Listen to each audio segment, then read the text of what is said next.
5, 4, 3, 2, 1.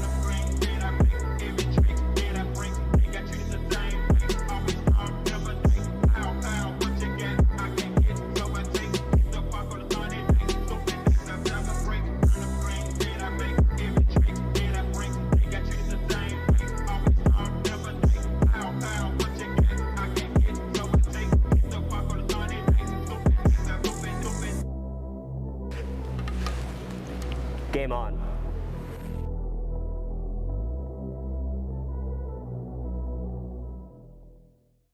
Welcome back to UNLV Skatin' Rebel Hockey. I'm your host, Dominic Lavoie, for this edition of the Skatin' Rebels preview show. Before we get to taking a look at our opponents this weekend, the Arizona State Sun Devils, we first have to turn back the clock to a less than ideal weekend for UNLV just a couple of weeks ago against the Minot State Beavers. Here with that recap is AJ Reed. Looking back to last weekend, the UNLV Skatin' Rebels hosted the Minot State Beavers from the frozen tundra of North Dakota. The Skatin' Rebels and Tristan Rand have a plan, and it's to find the cage. It's 1-0. Robert McCollum comes down the ice. His centering pass finds Michael Petusov, and the Rebels are up on number 1, 2-0. At the end of the first period, Minot breaks through at the point, and it's a 2-1 game. Second period, Minot goes on the 5-on-3 power play and comes up with one to tie the game all at 2. The Skatin' Rebels and number 22 Alec Johnson break the 2-2 tie when he finds the twine. 3-2 now. Then on a breakaway, 1-on-0, and Minot buries it to bring us back to all even. Third period now, 10 minutes in, Minot finds the net again and takes their first lead of the game. 2 minutes left in the game. Rebels need one. They're on the power play and 6-on-4 advantage. Matias Del Monte goes 5-hole, and the game is tied. Regulation wasn't enough. Overtime still wasn't enough. Let's go to a shootout. Minot connects on their first attempt, and the Vegas native Heath Mensch gets his shot saved. Minot scores again on their second attempt, and Alec Johnson's shot is saved, and the Beavers take game 1, 5-4.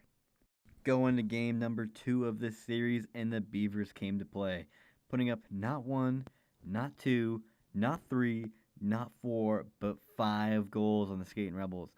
And to top it off, the Beavers built the dam on defense and didn't allow a single leak.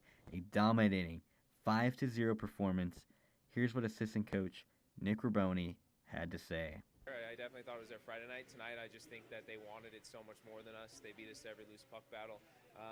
We weren't here tonight. Thank you for that, AJ. Now with UNLV looking to get back on track against Arizona State, let's go ahead and break out the calculators and go by the numbers with Ryan Gilder. UNLV versus Arizona State by the numbers. The Sun Devils and the Skatin' Rebels split their previous series at Tempe earlier this season in October. Since the series, both teams' seasons headed into opposite directions. Arizona, since the series against the Skatin' Rebels, have dropped 10 of its last 15 games and fell off the top 25 computer-generated rankings. The Sun Devils' narrative of the season has been the struggle to win close games. 9 of Arizona State's 11 losses this season have been in games within 2 goals. The Skatin' Rebels are entering the matchup with a 13-4-1 record since the series against ASU and are number 5 on the ACHA rankings. The Skatin' Rebels enter the series looking to snap its 3-game losing skid against Jamestown and Minot to pick up momentum for the back end of the season. To do that, UNLV will need to score at least 4 goals because the Sun Devils have not won a game this season after giving up more than 3. That's UNLV versus Arizona State by the numbers. Now let's go ahead and put the calculators away. Let's stop looking at the numbers and let's look at the nitty-gritty. With that report, here's Zoe Salas. Ryan touched on it earlier, but Arizona State's struggles can be isolated to their last 2 series against the Grand Canyon University Antelopes. The Sun Devils went 1-3 against GCU while posting a 5-goal differential in the process. ASU has had trouble in Las Vegas the last handful of years, going 0-4 against UNLV at City National Arena. ASU's struggles can also be attributed to their roster moves. Goaltender Chase Ham was called up to the NCAA Division I team, much like Brendan Studioso was last season.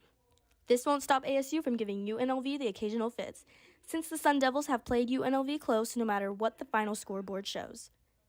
We spoke with assistant coach Nick Raboni earlier this week, and he's hoping to get more creative in the offensive zone this weekend, as well as facing a very deep Sun Devils roster. They're coming off a split with GCU, and we split with them earlier in the year. They have a very well structured team. Got some guys with some skill. You know, when we played them back in October, they had some great goaltending as well. So I think we're expecting a pretty deep team from top to bottom. And then from our end, I think we had a great week of practice. One of the main focus we talked about was our in-zone offense and finding ways to get creative and have good movement and looking to figure out different ways to score goals. So I think that we're excited to see, how our hard work paid off this week. Zoe, thank you for that. Now, before we let you go, we have a couple more stories here on the Skate and Rebel preview show.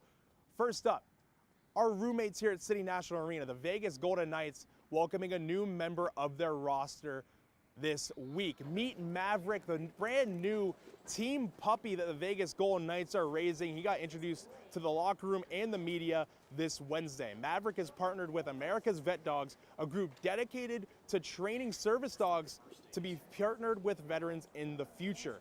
That's where Maverick will go, but before that, he'll be raised by the VGK organization for the next 18 months.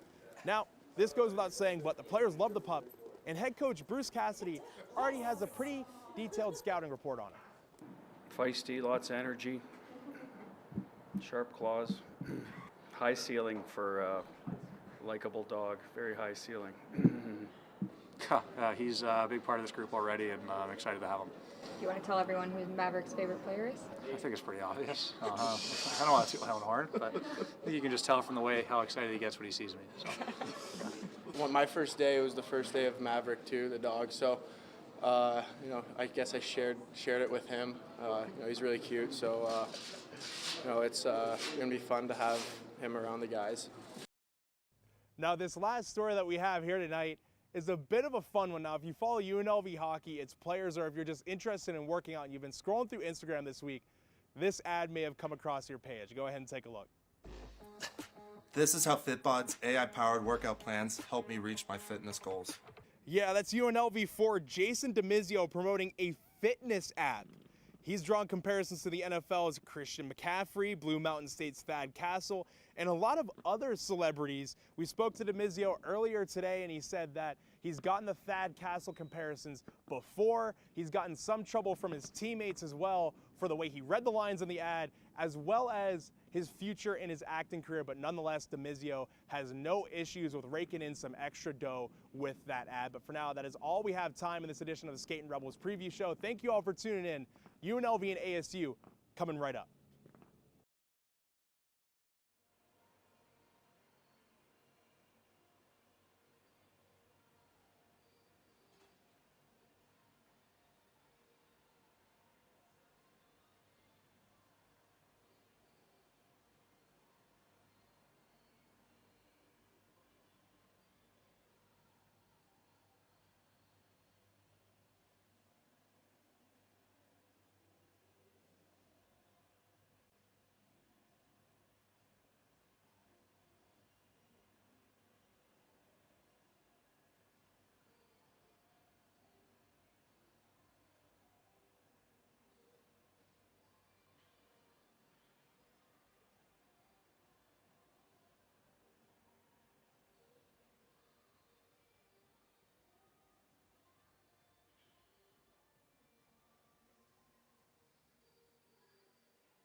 Two teams looking to get back on track here in Las Vegas. The Skating Rebels set for a duel in the desert with the Arizona State Sun Devils. Will ASU get another big win against UNLV this season? Or will the Skating Rebels connect and snap their longest losing streak since 2021? All those questions get answered on the ice tonight at City National Arena. Scenes of the Las Vegas ballpark right next door to us here at City National Arena. The UNLV Skating Rebels looking to be on the better side of history, looking to snap their longest losing streak since 2021. Thank you all for joining us. The Arizona State Sun Devils coming to town, looking to get another big-time win over the UNLV Skating Rebels. On the call, as always, is myself, Dominic Lavoie, joined by Ryan Gilder. And Ryan, pretty packed tonight. Arizona State's always had UNLV's number on the road, but UNLV struggling as of late. Before we get into all of that, we're going to send it over ringside to AJ Reed and Bo Kennedy. Here at City National, the UNLV Skating Rebels are coming off 3 straight home losses. We had a chance to talk to assistant coach Nick Riboni earlier in this week. He said we have to capitalize more on our opportunities and we need to play better on special teams. He said we're a fast team, we got to utilize that to our advantage. He also emphasized the first 5 minutes of the game as being more important to the Skating Rebels. Hoping to spearhead the first 5 minutes tonight is Dylan Ford. With Dylan Ford, Bo Kennedy. Bo, take it away. I'm joined here with Rebel defenseman Dylan Ford. Dylan, first and foremost, happy birthday. How are we feeling? Good, buddy. Good. Happy to be playing hockey. Good. All right, and Rebels have dropped the last 3. How do we get back into the win column? Just stick to our game plan out there. I mean, we're a good team. We know that. We still get back to it. And lastly, how do we do a better job of taking care of our own zone tonight? Yeah, like I said, just stick to the basics, stick to our systems, and get the job done. Bingo. All right, thank you, Ford. Happy Thanks, birthday. buddy. Go get them. Ryan and Dom, back to you. Thank you for that, Bo. Back here inside of City National Arena, the Arizona State Sun Devils taking the ice, looking to get their second win over UNLV this season. They split back in October at the Mountain First America Credit Center out in Tempe, a brand new rink, Gildy, for the Sun Devils, a Mullet Arena practice ice. UNLV's always struggled in Arizona, but the last couple of seasons, the Skating Rebels have had Arizona State's number here at City National Arena. Yeah, they've had it in City National Arena. This is the second time these teams have played against each other this season. Earlier this year in October, they played against each other. They split that series, but the magic number tonight for UNLV is going to be 4. Arizona State, they get into a lot of close games, but they haven't been able to win a lot of them. They've dropped 10 of their last 15, and it's been not scoring enough goals. They only produce about 3 goals a game. They can't get to number 4. So magic number for UNLV tonight is going to be 4 goals. Definitely, Gildy, and you mentioned that in the pregame show, but that number isn't really a number UNLV struggles to get to. I mean, last weekend or last time out, they struggled to get to that the second night out when they got shut out by Minot State. But, I mean, they gave them a hell of a fight on Friday night, 4-4 tie going to overtime, needed the shootout. They lost in that shootout. However, UNLV has not really been stifled on offense the last couple of years. They play those top-tier teams, but regardless, they still find ways to break through. Yeah, and you talked about it's not hard to get 4 goals, but it is hard against Arizona State goaltender Anthony Bandali. He's a guy that's good at stopping pucks. He hasn't played a lot of games this year, but his record right now, 4-1, and gives up under 2 goals a game. So it might seem like, hey, only 4 goals is an easy task, but UNLV, they got to improve on special teams, and they got a tough goaltender with Bandali for Arizona State. So it's going to be a tough game for UNLV. I know 4 doesn't sound like a lot, but it is going to be a lot tonight against ASU. Definitely a Gildy, and we'll touch more on Anthony Benaldi later on, but the Las Vegas Thunderbirds of the USPHL played the Bakersfield Roughnecks earlier, right before we hopped on the ice. Anthony Benaldi is an alumni, so he's got a bit of a homecoming here right now, but we're going to take a quick look at the starting lineups. First up, UNLV as they take the ice. Skating Rebels starting lineup, Max Johnson, Bradley Gallant, and Jason DeMizio, the fit bod athlete, as we saw on the pregame show, the newest sponsorship coming to him. Dylan Ford, the birthday boy, holding down the blue line with Captain Alec Johnson. And in between the pipes is Vinny Benedetto. Now taking a look at Arizona State. The Sun Devils, you got Carter Newland, you got Ben Chase, and you have Carson Cooch on the forward lines, and Ty Marchant and Grady Franklin on the blue line, and Anthony Benaldi, the Las Vegas Thunderbirds alumni and Las Vegas native, in between the pipes for his homecoming game. Now, Gildy, Anthony Benaldi, has a bit of history here. He played with the Thunderbirds. He played with Caleb Strong. He played with other guys on the UNLV program. He's played with Heath Mensch before. So this must be just a pretty surreal experience for him. He came from Nichols College, NCAA Division III school out in New England, and now he's back on the West Coast at a pretty good hockey school. Yeah, it's always fun to play against your former teammates because both you guys during the game, it's like a chess match, and both you guys know what move you're going to make. So it's a lot of mind games when you play against your former team. But I do like the home team in matchups like these because you got the crowd. Other players like Benaldi doesn't have the home crowd with them. Definitely a Gildy, the home crowd featuring the Las Vegas Storm travel hockey team. It's Las Vegas Storm night. Tomorrow night, first responders night, specialty jerseys, plenty of first responders out and about. Tomorrow, packed weekend of hockey against the Sun Devils, their last games of the season this year. And as UNLV finishes up announcing their starting lineups, we're going to step away, give you the anthem, as well as the opening ceremonies of tonight's game. Stay with us.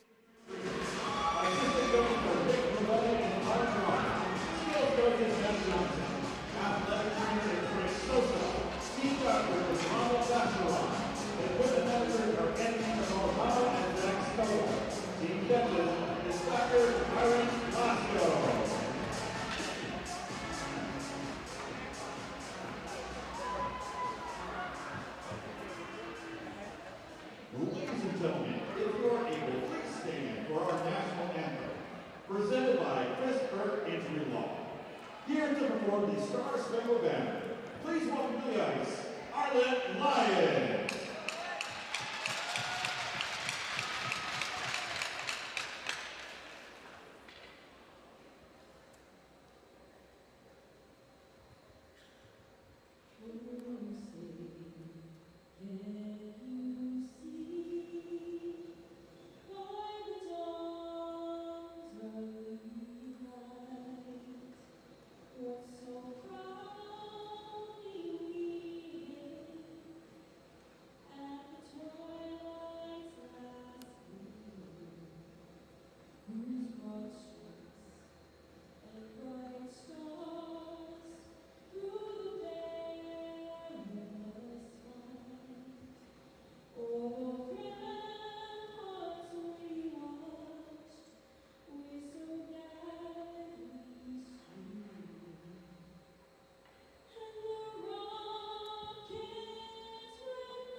Is Las Vegas Storm Bantam AA and Bishop Corning coach, Joachim Paul.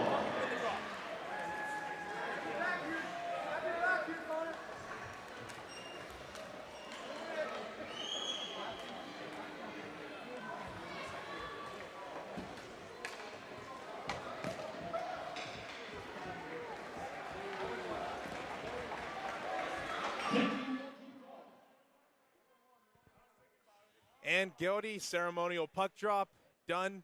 Anthem, done. As I've said for the last year and a half, one puck drop to go. And you know what, UNLV fans, what? Their 3-game losing streak at home. Done. That's what they went after the game today. We went over the keys before the game a little bit. It's going to be definitely a lot different. And what Coach Boy was talking about before the game as well was going to be a little bit more creative tonight. Expect the unexpected. And it might be happy birthday night for Fordo, but watch out. He might get the puck in different situations in their offensive zone tonight. Dylan Ford scored in January of last year against the Oklahoma Sooners. We'll see if he can make some magic once again this January, this time on his birthday for his first goal of the year. As the teams get ready, we're going to go over the starters one more time for UNLV. Max Johnson, Bradley Gallant, and Jason DiMizio on the blue line. Birthday boy Dylan Ford and Alec Johnson. In between the pipes, Vinny Benedetto. For ASU, Grady Franklin on the blue line with Ty Marchand, Ben Chase, Carter Newland, and Carson Cooch on the forward lines. And Anthony Benaldi, the Las Vegas native, in between the pipes. We're underway here at City National Arena. That puck whacked in by Bradley Gallant. Max Johnson on the near wall sends that one back in on the far side for DiMizio. Works to the point for Johnson. Alec Johnson sends it cross corner. Max is on that one. Works to the point for Ford. One-time drive into the glove of Anthony Benaldi. His first save of the night. And we got a whistle. And that's exactly what the night to start off for Benaldi right there. Get an easy save, a little shot that just deflected towards him. Use the glove. Get that a little bit loose. Get that ready to go. And get ready for the game. Face off out to the right of Benaldi. That's Chase and Johnson digging in. Shot there from Alec Johnson. Gets tipped away. Franklin and Gallant collide at the wall. DiMizio can settle down a bouncing puck. That's Carter Newland. Loses the puck. Here's DiMizio getting in on that. We got a penalty on UNLV. Slashing is going to be the call. Going to wait to see who's going to be going first. Look at the Arizona State power play. Skate Rebels worked a lot on their power play and penalty kills, all their special teams in practice. This week it was an emphasis, Coach Abay said over the week. But also ASU top 5 in the WCHL in the power play and on the penalty kill. We know that UNLV has a really good penalty kill, but this is going to be a tough team to kill. Max Johnson going for a slash. Now UNLV getting their first look at a top 5 divisional power play. A big-time division weekend, or a couple of weeks here, coming up for UNLV. Arizona State coming to town, and then the top-ranked WCHL UCO Broncos making their first trip in a long time to Las Vegas to take on UNLV. As ASU working it in the zone for the first time on this power play. Trying to get things set up. That's Marchand at the point. Letting the shot go. Whistles that one wide off the end wall and whacked out of the zone by Matias Del Monte. UNLV gets fresh PK out on the ice. Marchand will wait. Now he'll try and quarterback this rush. Marchand moves it up. It's left off for Caden Butler, who gains his own under pressure from Batuzov. Joey Carollo corrals and sends it around. Gets stuck in a skate, so UNLV digging away at it with some maroon jerseys for ASU. Final minute of the ASU power play. No shots yet. Puck whacked out of the zone and then steered back on, tipped up. Glove down at center by Gross. That gets knifed on by Flanders. Flanders and Kruk doing battle. Flanders dips shoulder, puts one on. Save made by Benaldi. Now here's Carter Newland. Newland in behind the cage, direct in traffic. That was Benaldi. Newland, left side, drops it for Kruk. Kruk back up for Newland. Newland has it skip off of his stick. Alec Johnson whacks it up to DiMizio, and DiMizio's going to skate this one and send it in. Whacked around. Dylan Ford sends it back down low. White works it back for Kruk. Under 10 to go on the ASU power play. Now here's Kruk, takes a stick lift, works it for Newland again. Rink wide for White, sent in. UNLV kills off the Max Johnson slashing call. Now the puck skips free. Here's Caleb Strong. Strong 2-on-1. Strong feeds it across. Cole White shooting one. He scores! The Skating Rebels strike first. Cole Wyatt putting one past Anthony Benaldi, fresh off of a penalty kill. Terrible puck luck there for the Sun Devils to get things started. But remember, against Minot, UNLV didn't capitalize on their opportunities early in the game a couple times, and it costed them later in the game, losing both games. But tonight against ASU, they wanted to get off starting quick, and they did. They got puck luck, got a 2-on-1 opportunity. Strong gave it over to Wyatt. Wyatt put it into the back of the net to put the Rebels up 1-0. Cole Wyatt's been deadly all season long for his entire UNLV tenure, top 3 in scoring. Tristan Rand shooting one off the cuff of the glove of Benaldi. That was another dangerous opportunity there for Cole Wyatt. He's got an icing blown dead and some pushing and shoving. Nick Doyle back in the lineup, third game in a row. The Minot State transfer finding ice time. Yeah, Doyle's very good on the defensive side, getting the puck back on offense. Hasn't produced a goal yet so far in his first couple games, but he's been a big factor on defense, flipping the possession, gaining the Rebels the puck in their offensive zone. A new variation of the kid line out there for UNLV. Mason Kelly, Justin Sathopoulos, and Heath Mensch paired together. Head coach Anthony Vigneri-Greener put the lines in a bit of a blender this week. Different look for the Skating Rebels so far. Noticeably, Tristan Rand is no longer with Kelly and Stathopoulos, subbed out for Mensch. Now here's Nick Doyle, another first-year player. Sends that one up for Mensch. Mensch cross ice. That puck gets broken up. Mensch picks up a loose puck. Mensch shooting one.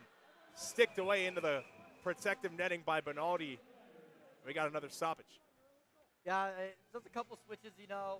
Got to make adjustments after losing 3 straight games at home. I know Coach would probably say he didn't want to do too much different, too many changes, but sometimes in the lineup, you got to change it up a little bit. Same pace on practice, same execution, but try to change it up a little bit with the lines. Let's see what happens. They're already up 1-0. Shot there from Jackson Wyatt, tipped away by Palmer. Looked like it went off of his hand. He was a bit labored there as he gets back to his post. Luke Burke behind the net, leaves that for Flanders. Erdman presses him against the wall. Centering pass, Matuzov shooting one, tipped away by Quast. Rink wide for Barry. Barry whacks one on into the chest of Benaldi, and he holds for a whistle. Flanders takes a shot at Benaldi, and he gets a few shoves for his trouble before the stripes get in between and tell everyone to go calm down. Yeah, starting to get a little bit chippy early here. Normally, Skating Rebel game starts off a little bit linear, a little bit more chippy, a little bit more. Then by the third period, it turns into a free-for-all. Not really much against Minot State. I mean, they're a little bit more of a cool-tempered team, but ASU, UNLV, they have history against each other. It should be one that gets pretty intense. Wyatt Palmer now around the cage, hounded by Luke Burke, gets his stick slashed out of his hand, and that's going to be a penalty. Another slashing penalty for UNLV. Burke looks like the man who's going to be going, and it is. Second look at the ASU man advantage. Didn't strike first early on, but 2 stick work penalties in a row for UNLV puts them shorthanded for a second time. Got to watch out for number 15, Ty Marchant. Had a good opportunity in their first power play, just inches away from the goal. Let's see what he does here. I wouldn't be surprised if they give it to him again for a one-timer.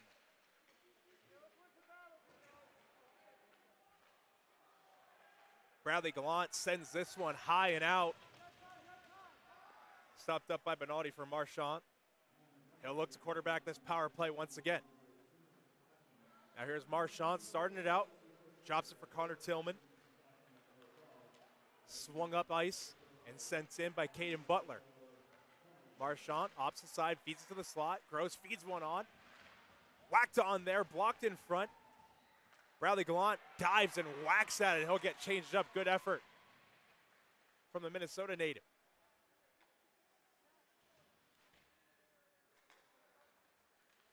Here's Caden Butler. Leaves that for Marchant. Swung out wide.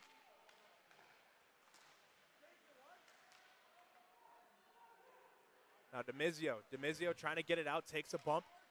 Pickpocketed there by Flanders. Flanders skates the line, gets in. Drop pass for Carollo. Carollo can't corral that.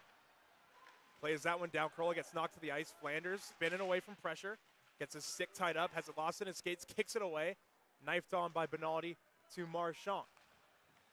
Newland skating his own line, 40 seconds to go. He'll retreat from Mason Kelly. He'll send that one back up for Kruk. Kruk gains the red, sends it cross corner. Barry whacks that one back up. That's played down low and scoops back up for Newland. Newland works it rink wide. That gets picked off by Kelly. Stathopoulos tries to knife it on. He gets possession at the bench, plays it back on into his zone. Works DDD off a kick plate out of the reach of Carollo, but he gets that puck back. Here's Joey Carollo. Leaves that for Stathopoulos. Under 10 to go on the UNLV PK. Here's Stathopoulos taking it down low. Puts on the brakes on Trenton White. That gets picked away. UNLV back to full strength. Now here's Ben Chase through center, leaves that one off. Errant pass off the wall into neutral ice, picked up by Stathopoulos. Stathopoulos for Dalmonte. Dalmonte shooting one off of the blocker of Benaldi. Now Stathopoulos off a kick play for Dalmonte at the point. Dalmonte snaps one on, save made, bouncing puck in front. Another shot there by Dalmonte. 2 more tries. Everyone whacking at it. Loose puck in the blue paint. No whistle yet. Mess of sticks and limbs. Everyone whacking at it still. It still won't go. We finally have a whistle. That was 1, 2, 3, 4, maybe 10 chances for Matias Dalmonte. Shooting one from the high slot, following up on his rebound, and then everyone just goes crazy with the puck loose, and Benaldi sprawled out. Benaldi, what a play by him. All started off with the blocker stick. I think it might have even gotten a little bit of stick as well. Really good save to start it off, but then he had a whole little, it looked like everyone in the ice was there. It was a congregation. And the puck looked like it was loose the whole time, and somehow Arizona State and Benaldi was able to keep it out. I'm surprised I didn't find the back of the net there. I am too guilty. Maybe someone put a force field up on the goal line or something like that. Big time hit by Nick Doyle. And that's going to be whistled down for a penalty as Marchand pirouettes away from DeMizio. DeMizio tries to lay the body on him. He'll just harass him with a few stick checks. Marchand still making his way through center, touched up by Alec Johnson. And he'll collide with Jake King, who takes exception. Jake King was the man who got tattooed at the blue line right in front of our camera by Doyle, drawing that penalty. Now UNLV going to go shorthanded for the 3rd time here in this first period. I don't have much to say. I mean, you're getting yourself into a lot of penalty kills here. You're going shorthanded a lot, but you're up 1-0. So, I mean, the scoreboard dictates how many goals you have, but this isn't where you want to be. You don't want to be on the penalty kill throughout the entire game. The only thing you're going to do is let ASU get right back into it. Now, I mean, this is ASU's 3rd power play of the game. They got to execute. They have a top 5 power play in the ACHA, I mean, not the ACHA, but in the WCHL, and they haven't executed tonight yet, and they're due. So Gildy posted on the scoreboard, Nick Doyle, 2 minutes, and Jake King, 2 minutes. So one would assume that extracurricular, after taking that bump from Alec Johnson, where he kind of tried to pop his helmet off, might have washed out another ASU power play. Wild sequence right there, Very. Dom. That was a wild sequence. But hey, 4v4 hockey, UNLV gets away with it with some extracurricular activity from the Sun Devils. So it's even at 4. UNLV, they got away with one there. I really do think so, because there was a delayed penalty. UNLV was going to be shorthanded again, but extracurricular play makes it even strength at 4v4. And it looks like, I mean, we're still talking at the scorers table and the benches, so we're figuring out what's going on. It looks like maybe 5 aside. But there are 4 white sweaters like out there. It might be a 5v4. So Jake King's penalty is wiped away, so now Doyle is posted for 2. And now ASU has their 3rd power play attempt of the game in the first 10 minutes even. So UNLV did not get away with that one. They did not, Cody. A little confusing there. I saw 4v4 and I was like, are you A bit. sure? I mean, Jake King's still in the penalty box, so imagine some penalties offset. Shot there, knocked down in front and whacked out by Kelly. Benaldi way out of his crease, gets bodied by Burke. Burke with the loose puck, centers it for Kelly, shooting when he scores! UNLV with the shorthanded goal. Luke Burke on the forecheck, causing a turnover from Anthony Benaldi. And if you watch Steve Dangle, that's a dang it. Yeah, Benaldi had some trouble getting the puck out of the corner, and it's on the power play. So no what goalie reminds me of having trouble with the puck on a power play. This is about like 9-10 years ago. Jonathan Quick, remember when he hit the puck out? Yeah. And then all of a sudden, it actually went into his own net from there. It is a little bit different, but that's what this guy reminds me of, because empty net on the power play, super rare when that happens. But both Arizona State's goals given up have been either by bad puck luck, by bad puck luck, or trouble getting the puck out of their own zone. Not a lot of pressure either. Burke came in pretty late.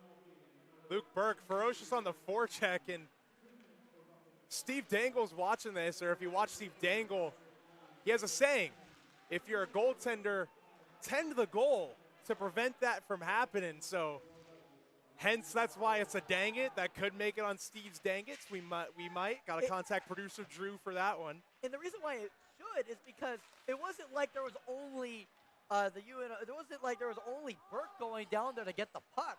There was plenty of Sun Devils that were in their defensive zone. So Minot didn't even need to exit his crease at all. He should have let the puck go. There was no reason. Sometimes, I mean, you want to try and speed up the play on the power play, but, I mean, he was way outside of the crease, and then Luke Burke just gets body position, forces a turnover, and centers it to Mason Kelly. That's Kelly's first goal in a long time, Gildy, since November 2nd. So that could be seen as a bit of a gift for 46 in white, the rookie. Let's also remember there was the winter break, so it wasn't a little while. Inflated numbers a bit. But it's a little inflated. You're welcome, Mason. UNLV continuing their PK, final 6 seconds. As Del Monte sent that one down the length of the ice. There's Marchant taking off pressure from Kelly. And UNLV back to full strength. Perfect 3 for 3 on the PK so far here tonight. Here come the Sun Devils. There's Butler. Butler between the legs, drop pass, shot there. Shouldered away by Benedetto. Now Dylan Ford. It's tattooed against the wall. Now Carollo. Now there's Kelly. Kelly gets that one knifed away. That gets knifed on by Carollo. Settled down. Shot there through traffic again. Tipped wide. Rebound chance. Sent on. That gets blocked in front. Arizona State still controls possession. Here's Butler shooting one. Blocked. Big time hit by Jackson Wyatt, sending Caden Butler to the ice in the corner. We got some more physicality, and now here's Stathopoulos. Stathopoulos for Mensch. Mensch up the right wing boards. He'll look. Mensch cutting in. Centers it for Wyatt. Jackson Wyatt just has it hop over his stick. Wyatt Palmer starts it out. Butler plays it up ice. That gets deflected in. Looked like by Trevor Kennedy. Backhand shoveled out. Bouncing puck. Skips past Kruk. On net. Now here's Kruk in his own end. Around the wall for White. Trenton White off the glass. Del Monte sends that one back up. There's Sean Phillips. Whacks that one back into his own. Tapped on by Benaldi. White reverses it for Kruk. Kruk under pressure from Rand. Phillips gets stopped up by Strong. They play it through Caleb Strong. Gets knifed back in by Doyle. Kruk still under siege. Delayed offsides. Caleb Strong's going to finally tag up. Now here's Trenton White with that extra time. He gains the red, sends a cross corner. Doyle, D-to-D for Wyatt. Jackson Wyatt sends that one up for Cole. Cole settles it down and rings it in. Benaldi plays it. Leaves that one. Spun back on to nobody. That was Franklin. Rand centers that one, gets lit up in the corner by Marchant. Now here's Chase. Chase gets lit up at the scorer's table. Shot there by Newland off the post. It sounded like puck skips free. Demizio takes a bump. And that gets sent right back in by Ben Chase. Left on, centering pass off a stick. Settled down by an ASU player. Puck fed out in front, knifed away, and then flipped out. Demizio sends that one in onto the paddle. Benaldi holds for a whistle. And you know Benaldi's being a little extra cautious with the puck after his mistake earlier. And that'll play a factor into the game because there's going to be times where Benaldi's going to freeze it at times where the puck doesn't need to be frozen. So UNLV, you can tell that they're in Benaldi's head whenever the puck's going over towards them. Definitely those kind of goals will make you think twice about how you play the puck or how you even go about playing a loose puck or playing a frozen puck or what you're going to do. Face off one. Max Johnson whistles one wide. Now Ford plays that one back into the zone. Settled down by Gallant. Gallant feeds one out to the slot. Everyone knifing at it. Benaldi paddles that one away. Big time check by Demizio right in front of us on Erdman. ASU in their own zone, spinning one to the slot. No joy. That was Connor Tillman trying to get something going. Rink-wide feed off the wall, intended for Max Johnson. He loses an edge and takes a tumble. And here's Butler, Caden Butler from the left, right wing, feeding one to the slot. They score.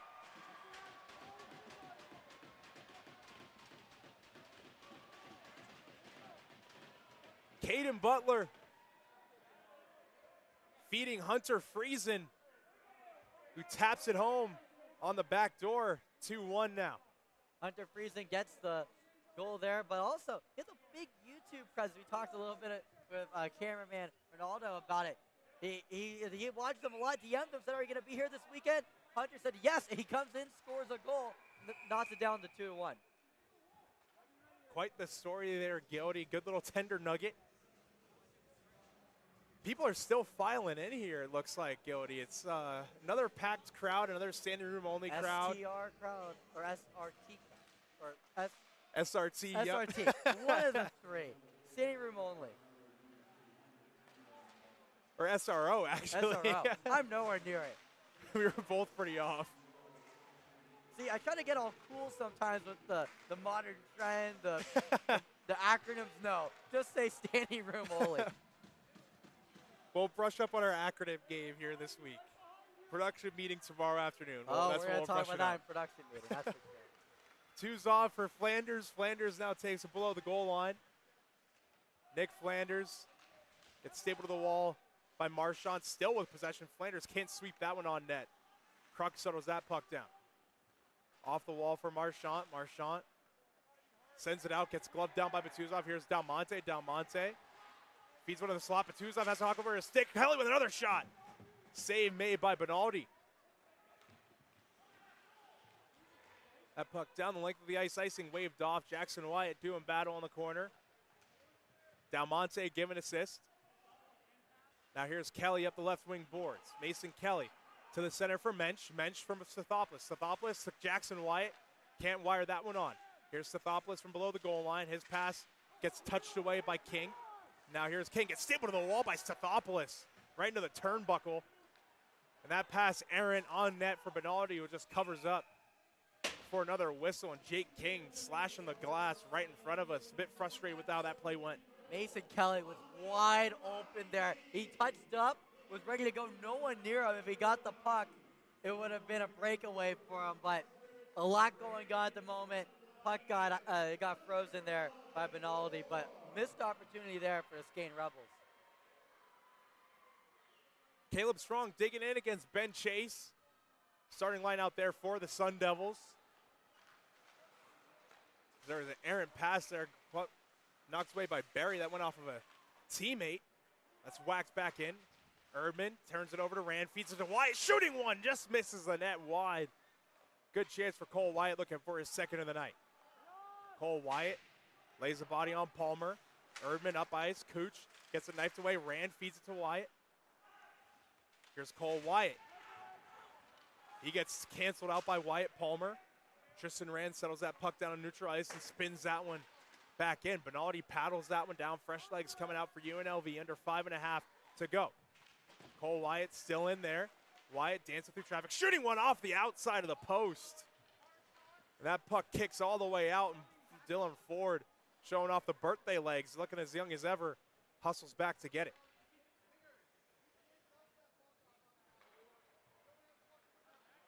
Now here's Alec Johnson up ice for Max. Leaves that one for Demizio. Demizio tries to feed it back post. Kicks way up high into the corner. He was trying to get Bradley Gallant. Gallant doing battle right in front of the camera. Ford whacks that one back in. Doesn't get that far into the zone. Here's Demizio. Demizio streaking on in. Deeks shooting one. He scores! Jason Demizio dancing his way down Main Street and takes a dive. Welcome back, Jason Demizio. His first goal of the season puts UNLV up 3-1. He's a model, but wow, what a hockey play there by Jason Demizio. You see his Instagram says model. Look at that play by him. A little bit of a deke, finds the back of the net, gets tripped up. He doesn't care. Wow. What a Jason play Demizio. By Jason Demizio, and UNLV still going on the power play. It's going to be Grady Franklin who tripped up Demizio on his way down Main Street. And now UNLV, their first power play opportunity of the game, right after restoring their 2-goal lead.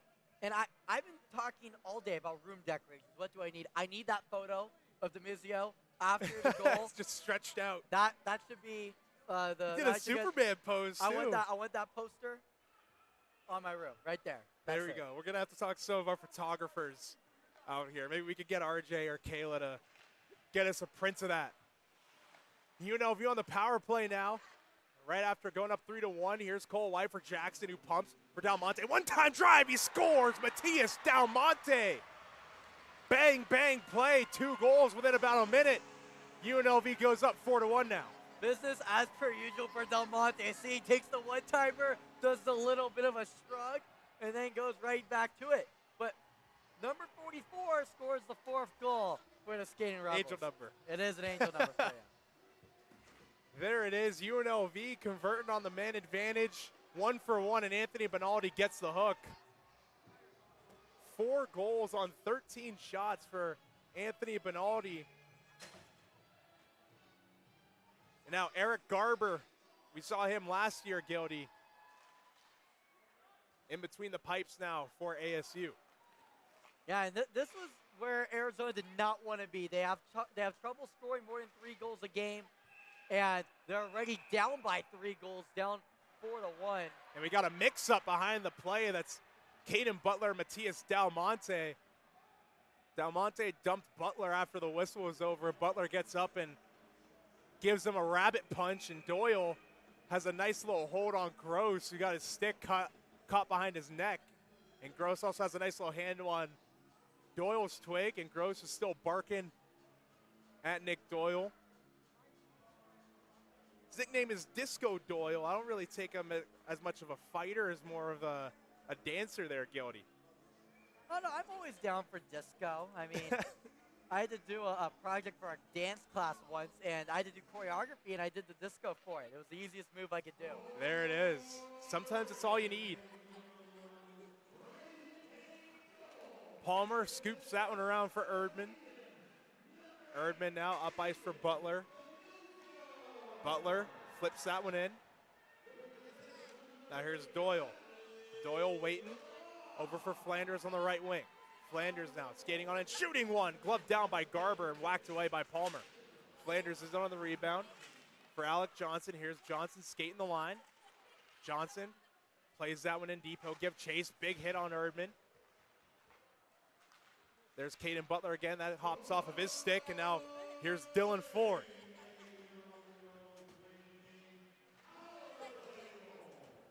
Here's Mensch.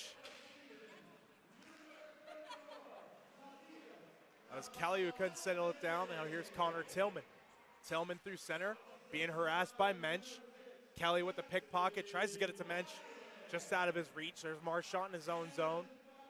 Picking it up, Marchant. Up ice for King, sidesteps a hit from Alec Johnson. Centering pass, they shoot one, big time save there by Benedetto. Looking like he got a glove on it, maybe.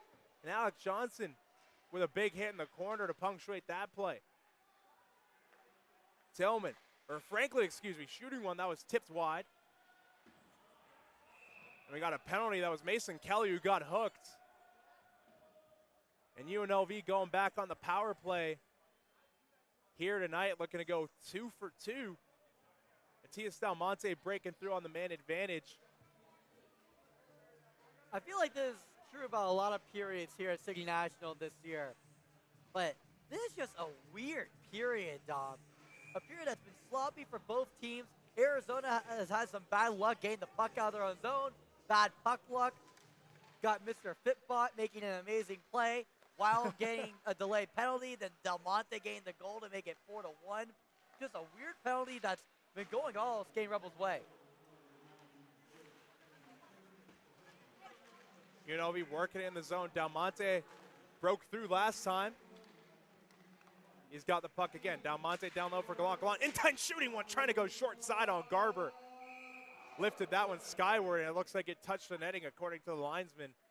We're going to have another stoppage. And this game could have very easily flipped to the other direction because UNLV got into a lot of shorthanded situations early into the game. 3 penalties so far.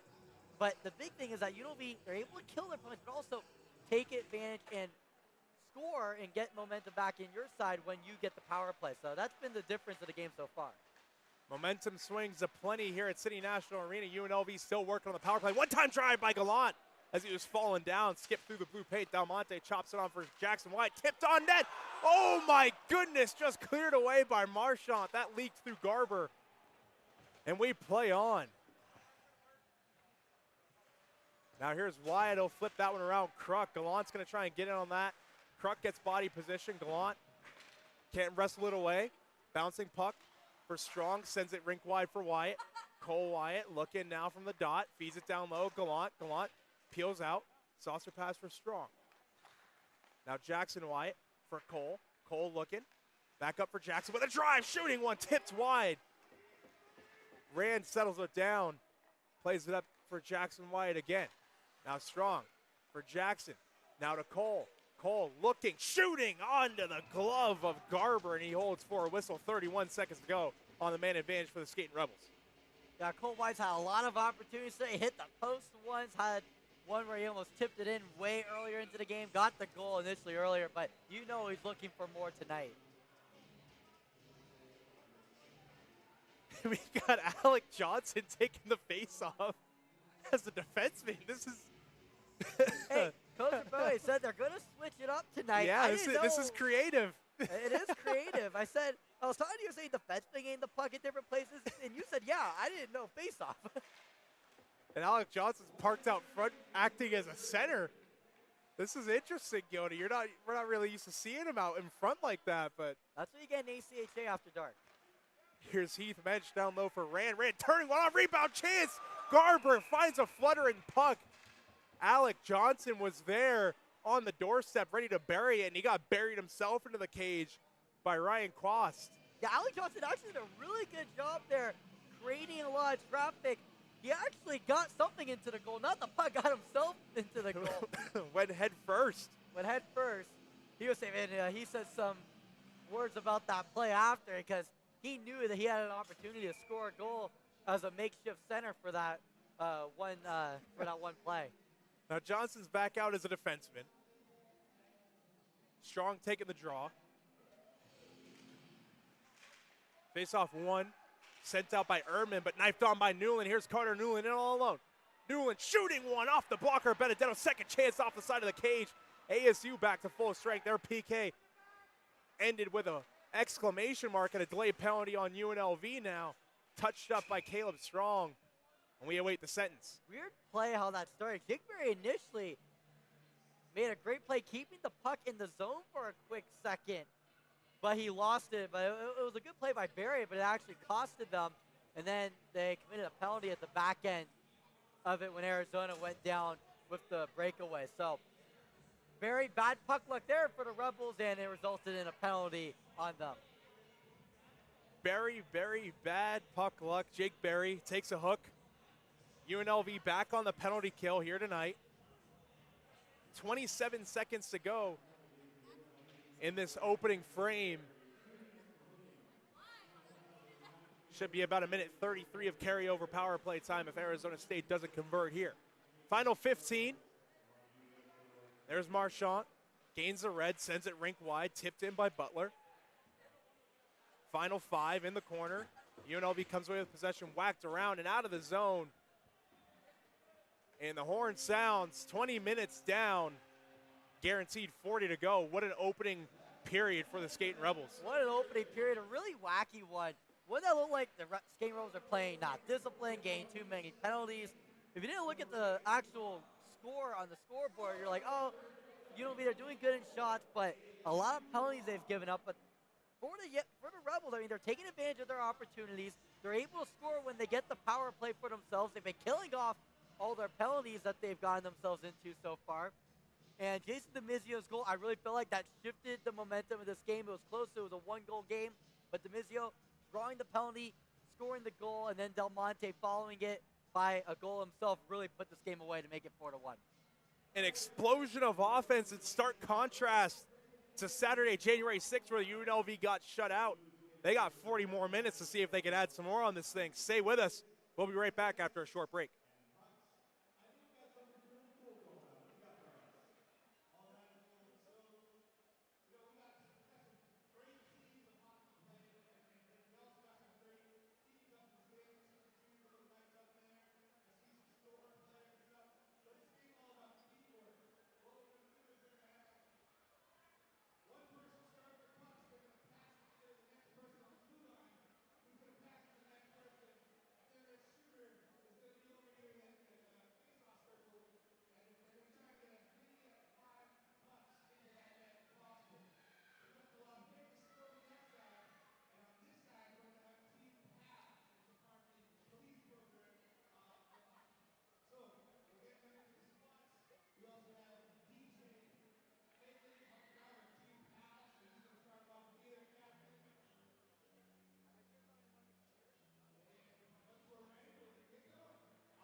Views of Team Mobile Arena, the Fortress, where the Vegas Golden Knights are back in action tomorrow night, rounding out a homestand. The VGK getting back in the win column as of late. And UNLV looking to do the same here tonight. And through 20, it's looking pretty good. The Skating Rebels up 4-1 over the Arizona State Sun Devils. They chase the starting goaltender, Las Vegas native Anthony Benaldi, through 4 goals. Plenty of goal scoring up and down the lineup. And as a team switch sides, we got another 20 minutes here, Gildy, and it should be a fun one. Yeah, Benaldi not getting the homecoming that he really wanted, giving up 4 goals in the first period. But as you just saw of all those stats, you'll be giving up a lot of penalties, but at the same time, they've been able to kill them. They have another penalty kill to start things off here. But they've been able to kill off the penalties. They haven't been disciplined, but they've been able to kill off their penalties, and they've been able to make the most of the opportunities that they've had tonight, scoring 4 goals. And now, UNLV coming into the second period with about a minute and a half and some change of carry-over penalty kill time. That was Jake Berry taking a hook with about 27 seconds left in the first period. UNLV has had plenty of opportunities on the PK to really show their strength. Arizona State yet to connect on the man advantage so far here tonight. And we're back underway in this middle period.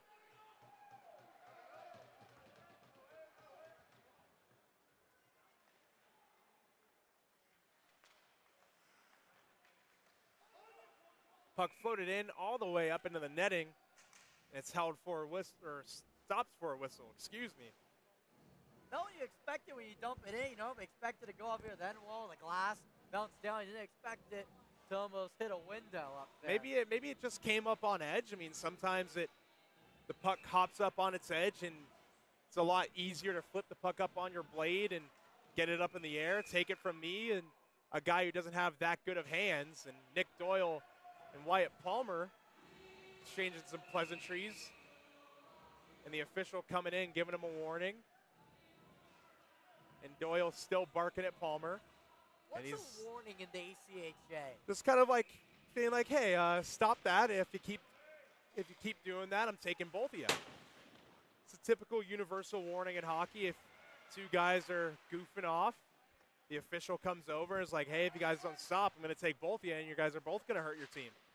Or another popular line that I've seen and have gotten is, which one of you guys want to hurt their team most? So possibly one of those 2 things were said there as we play on. Under a minute to go on the power play for ASU. Now here's Bradley Gallant in all alone. Gallant on Garber. Gallant moving on, shooting when he scores. 2 short-handed goals on the night. Bradley Gallant on the breakaway scores for UNLV, and it looks like we might have a penalty. So will that wash away the goal? Well, nonetheless, before we see if the goal's in or not. Nick Doyle's stick is in 2 pieces, Gildy. But yeah, nonetheless, if the goal counts or not, it sounds like it did. But Michael Matuzov, talk about that defensive play right there. Normally talk about his speed on breakaways, but he created it with his stick right there, making a great play on defense, poke checking it over to Bradley Gallant, who sealed it home in a breakaway opportunity and got a goal. But looks like there's going to be some more. There is going to be a penalty on UNLV. 5-on-3 now. Not sure exactly what the call is. I mean, it came after the goal. The goal still stands. So UNLV up 5-1 now. That was Bradley Gallant on the breakaway. That was the worry that the penalty was before Gallant put the puck in the back of the net, but it wasn't. It's just going to be a 5v3 as Alex Johnson runs back and clears the puck. So 5-on-3 for another 30 seconds.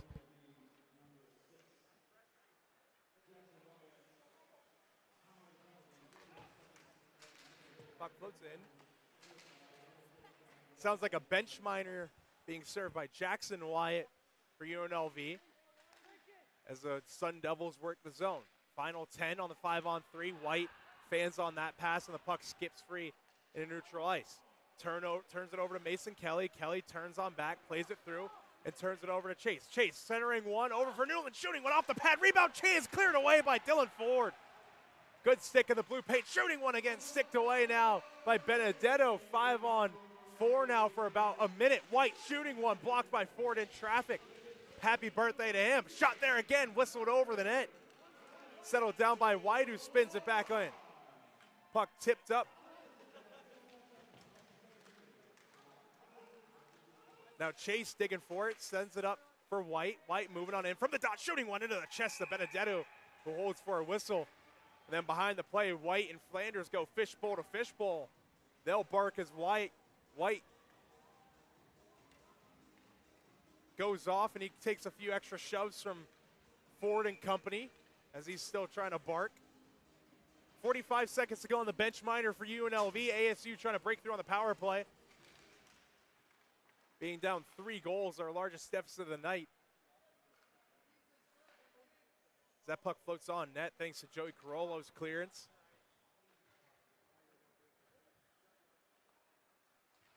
Now here come the Sun Devils. That's Butler who sends it in, stopped up by Benedetto. Turns away, Carollo whacks at it. There's Flanders. Flanders plays it back down low. Puck skips free. Butler whacks it up to the point. Now here's Tillman. Connor Tillman with 15 to go. Loses it in his skates and sends it in. There's Berry.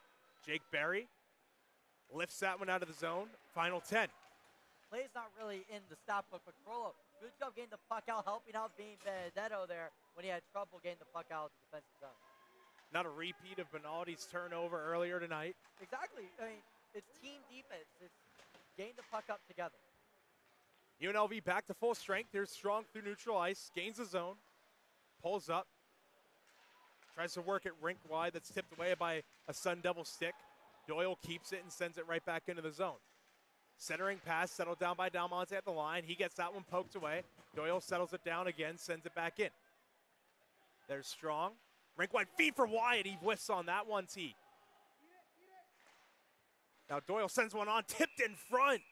Got a whistle and some pushing and shoving. It looks like it's Tristan Rand who was in front, and it was the rookie getting his stick on that one, getting a couple shoves for his trouble. Yeah, Rand did a good job creating traffic, stood right in front of Garber, and he had a really good opportunity to get a deflection and put it into the back of the net. The only issue was the puck went like straight to him, so there wasn't really a place for him to deflect it. He had to try to turn around and find the net, and it wasn't enough there.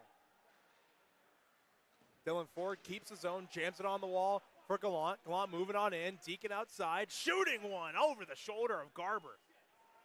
That puck rims around and out. Dylan Ford hustles back. Ford for DeMizio. DeMizio has a goal tonight. Now for Alec Johnson. Johnson up ice into the skate of DeMizio. Ford's back to settle it down. Up ice for DeMizio. He deeks, moves to the open ice for Alec Johnson, rink wide. Johnson gains a red line, takes a bump, loses the puck. ASU pushes it up.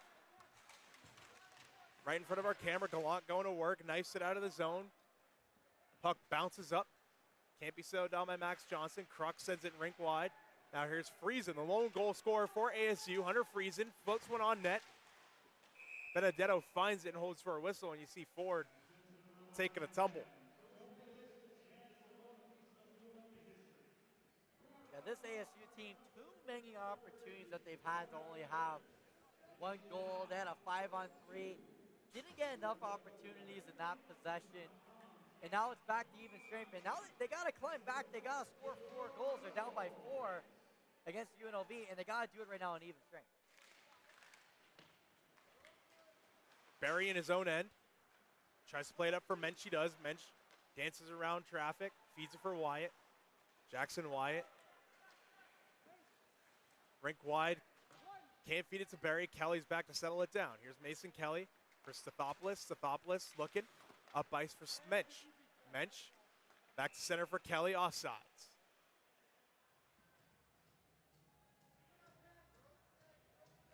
$15-17 left on the clock in this middle period.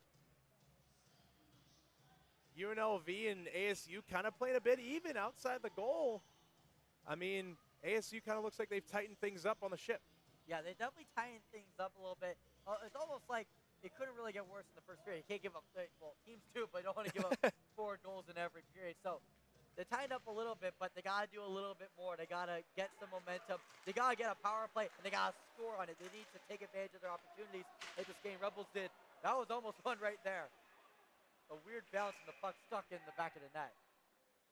That does happen. These nets at City National Arena are old. Sometimes we do get the older nets, so the twine's a bit looser.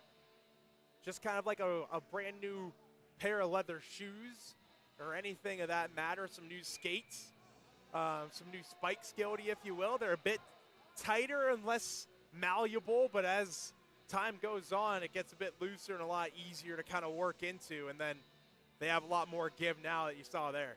And also, I got a quick halftime update. UNLV ahead right now of CSU 39-32 on the road. Important basketball game in the Mountain West. Big implications that could happen, even a potential bid. We'll go back to UNLV hockey. I just want to give that quick little update about the Running Rebels. I mean, touching on that really quickly, Gildy, the Running Rebels have been playing well. I mean, they knocked off New Mexico. They almost knocked off Utah State. Controversial end last weekend.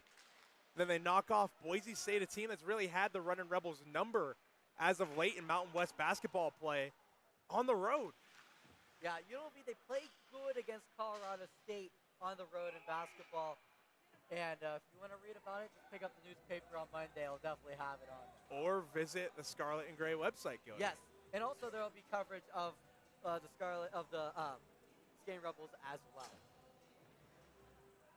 UNLV journalism always doing great things.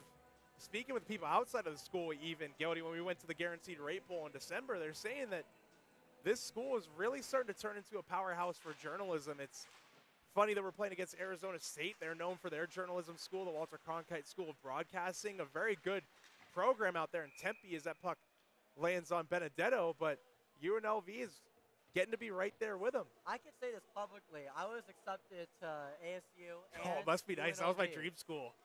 And our director, Jessica Silva, was too. Both, wanted to do journalism, and I decided to go to UNLV. I saw more growth. I saw more opportunity, and I love it. I would say, the greatest decision I've ever made in my life. We're happy to have you here, Gildy. And no disrespect to ASU, still a phenomenal school. It was my dream school after all. But we're here, the both of us. One got accepted, one got turned away. But no matter, we play on. UNLV gaining the zone now. Trying to work in and get a shot there. They do. That was Rand, but his shot was blocked out by a shin pad in front. Caleb Strong is out in his own end to recoil. Sends that one back up, down Monte, rink wide. Now here's Cole Wyatt pulling up. Wyatt moving on into the slot. Feeds it to Rand. Rand turning one back to the slot. Tipped on and tipped away from the net.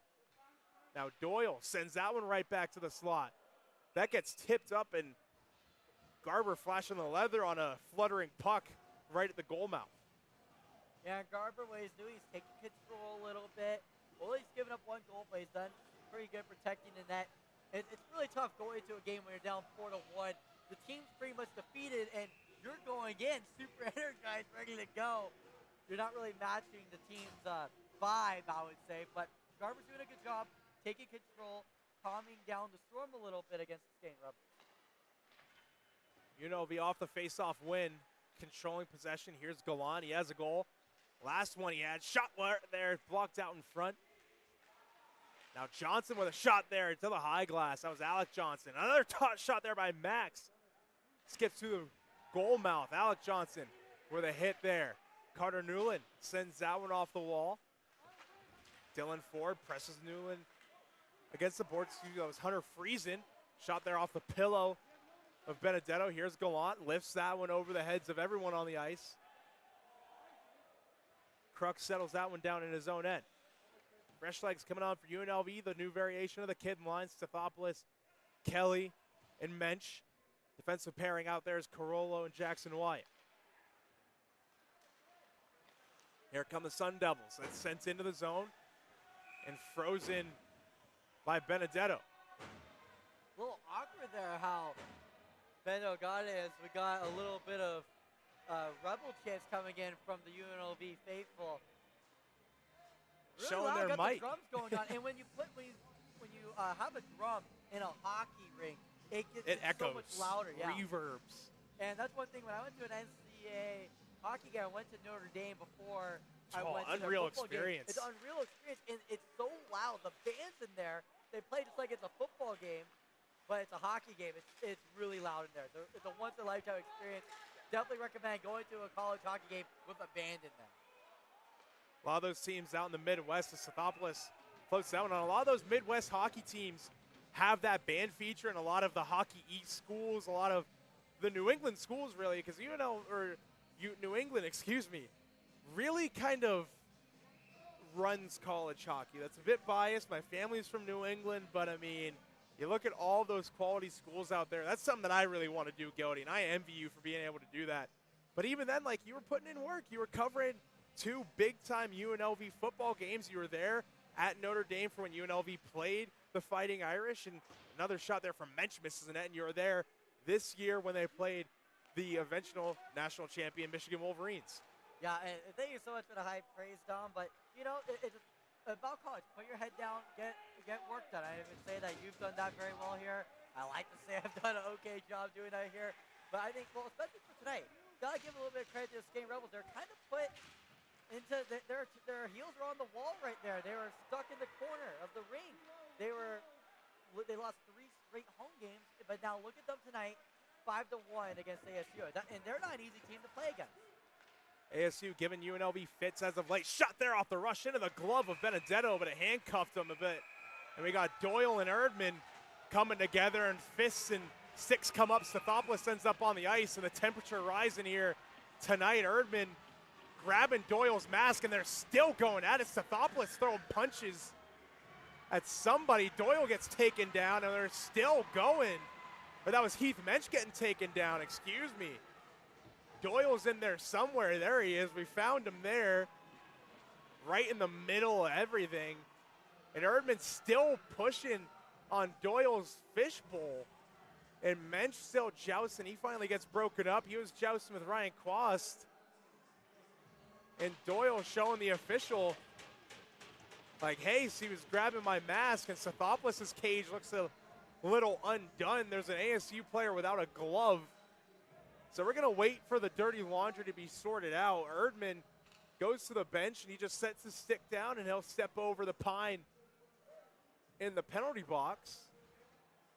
Then we got another player in the penalty box trying to get his number. That's Quast. Nobody from what we could see yet in the UNLV box. And this is the one benefit of having a game that's a blowout, I would say right now, 5-1, is that you know it's going to get really physical at both teams. Fans love it. It brings energy up in the arena. And it brings energy up in the teams. I mean, does. UNLV, they have a 5-1 lead, sure, but that'll give you a pick-me-up. But also for ASU, I'm sure our camera picks it up. I'm sure you noticed, Gildy, as everything kind of got sorted out and cooler heads prevailed, the ASU bench came to life with some stick taps. That's one thing. Typically in hockey, you never, like, if you're up by a goal or 2, you never want to take a fight. This is a bit of a different scenario here. But even again, they're stick taps. Once again, we have Nick Doyle posted for 2 for UNLV. Looks like it might be the only penalty posted, which is interesting because Doyle's face mask was grabbed, and that's usually a major penalty in a game misconduct, but I guess not in this case. Maybe some 10-minute misconducts aside. We'll have to wait and see, but you know, everything happens under the dog pile. You don't know what happens. Lots of stuff happens.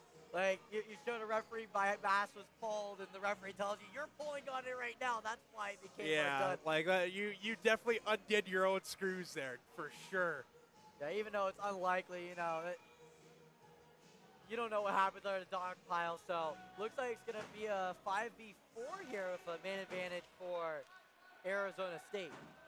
Another power play opportunity for the Sun Devils. Wyatt Palmer knocking that clearance attempt down from Berry. He shakes off a check. He plays that one in deep. Carollo sends that one in. Good stick from Tillman, who settles it down. But here's Gallant one-on-one. Bradley Gallant moving on and shooting one. Misses that one and sends it to the high glass. Now here's Butler. Cross for Gross. Gross plays it in. Gets whacked out by Gallant. And Gildy that PK unit from a couple years ago, and if any longtime Skating Rebel fans are watching, the Energizer Bunny line of Bradley Gallant and Michael Batuzov out there to start this PK. Yeah, and they already scored on a PK earlier today with Batuzov forcing a poke check and Gallant taking it home on a breakaway. All the penalties announced previously. Stathopoulos got 2 for roughing. Doyle got 2 for roughing. And we'll sort out the rest for you when we can. As that puck gets sent in under a minute to go. Del Monte sends it off the wall and out. Garber comes out to play it. Nick Flanders, the lone man in on the forecheck, circling around.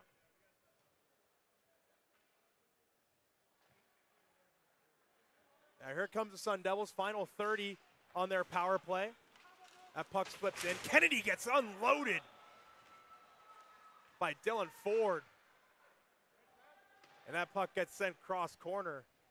Dylan Ford imposing his will on the PK. He'll get changed up, fresh legs on for UNLV on this kill. Newland flips it in. Doing battle against Kelly and Jackson Wyatt. Kennedy wrestles that one free. Shattering pass off the stick of Benedetto. UNLV back to full strength. And Alec Johnson plays that one around, strong, fresh off the bench, dip in the shoulder. Tries to center one, he does, but no shot finds the ASU goal. Now here's King. King flips that one, gets stopped up by Wyatt. Wyatt sidesteps King's hit. Now here's Strong. Strong doing battle. King gets sent to the ice by Burke, and now here's Jackson Wyatt. Jackson Wyatt now. Moving on in, Jackson Wyatt, dip of the shoulder, just has that one float harmlessly on net. Garber freezes, 9:12 to go. Talked about all game, ASU not making most of their opportunities. They had an opportunity there. Connor Tillman, he had a one-time opportunity at the end of the power play. It was a good chance, but he fanned on it. Opportunities like that, Arizona not getting the most out of them. That's what's been costing them all game, and that's why they're down right now 5-1. Face-off out to the left of Eric Garber. Won by the Sun Devils.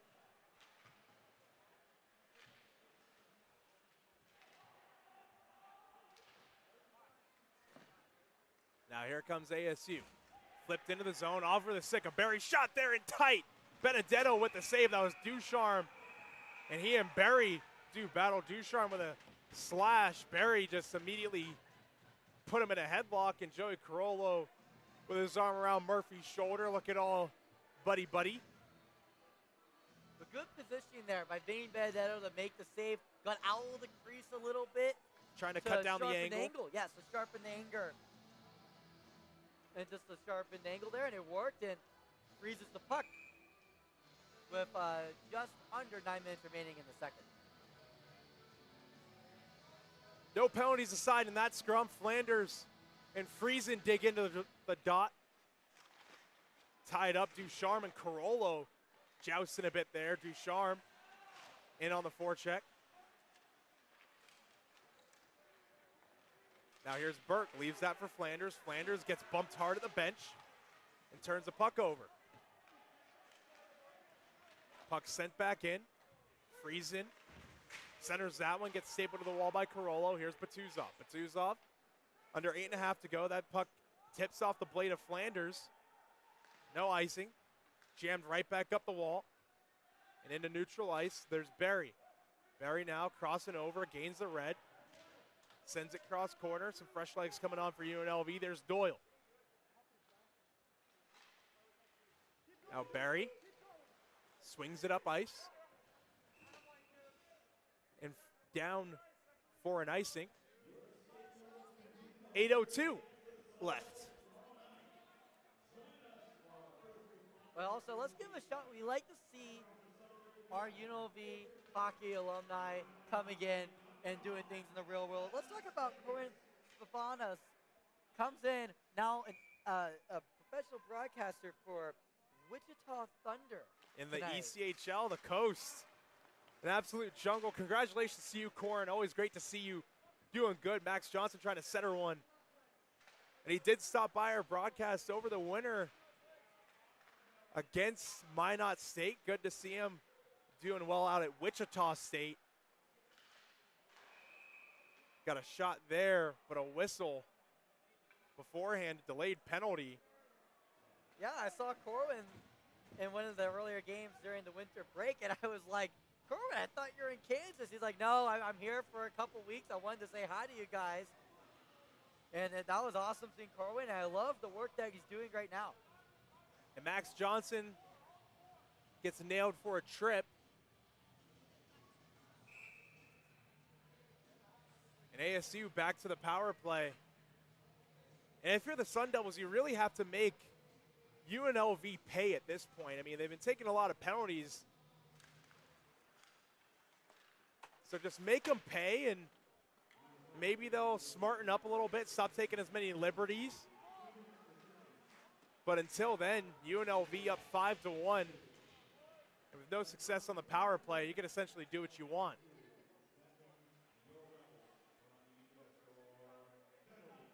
There's not really much to say because the Skate Rebels, are they playing disciplined hockey? No. But they're up 5-1, so they've been getting away with it, I would say, because of how good their PK unit has been. I really like the Energizer Bunny from a couple years ago being brought back in today.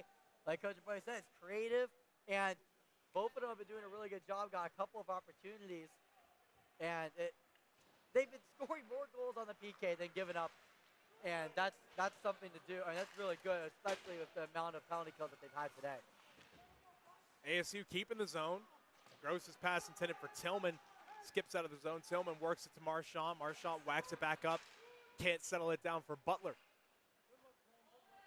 Under a minute to go now. Alex Johnson dances out from behind his own goal line. Hits Batuzov, and now here's Gallant. 2-on-1 shorthanded. Batuzov looking for Johnson. Shooting one. Tipped just wide. Good chance for UNLV short-handed. Gallant looking again. Shooting one from the slot. Knocked away. Bradley Gallant tries to hop on that one. Hops over his stick. Newland feeds out when he gets it back. Newland tries to center it over for Tillman. Knee-level sauce can't connect. Final 25. Johnson and Newland doing battle. There's Ben Chase giving support. Stapled to the wall by Ford. That puck sent down the length of the ice and out of the zone. 15 seconds to go on the ASU power play.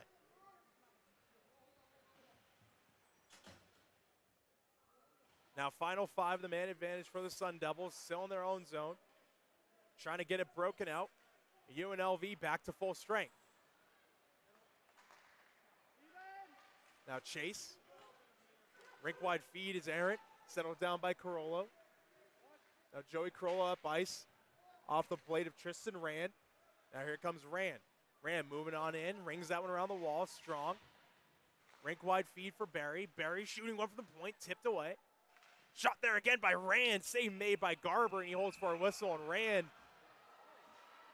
sends Trenton White to the ice. And Rand looks a bit shaken up there.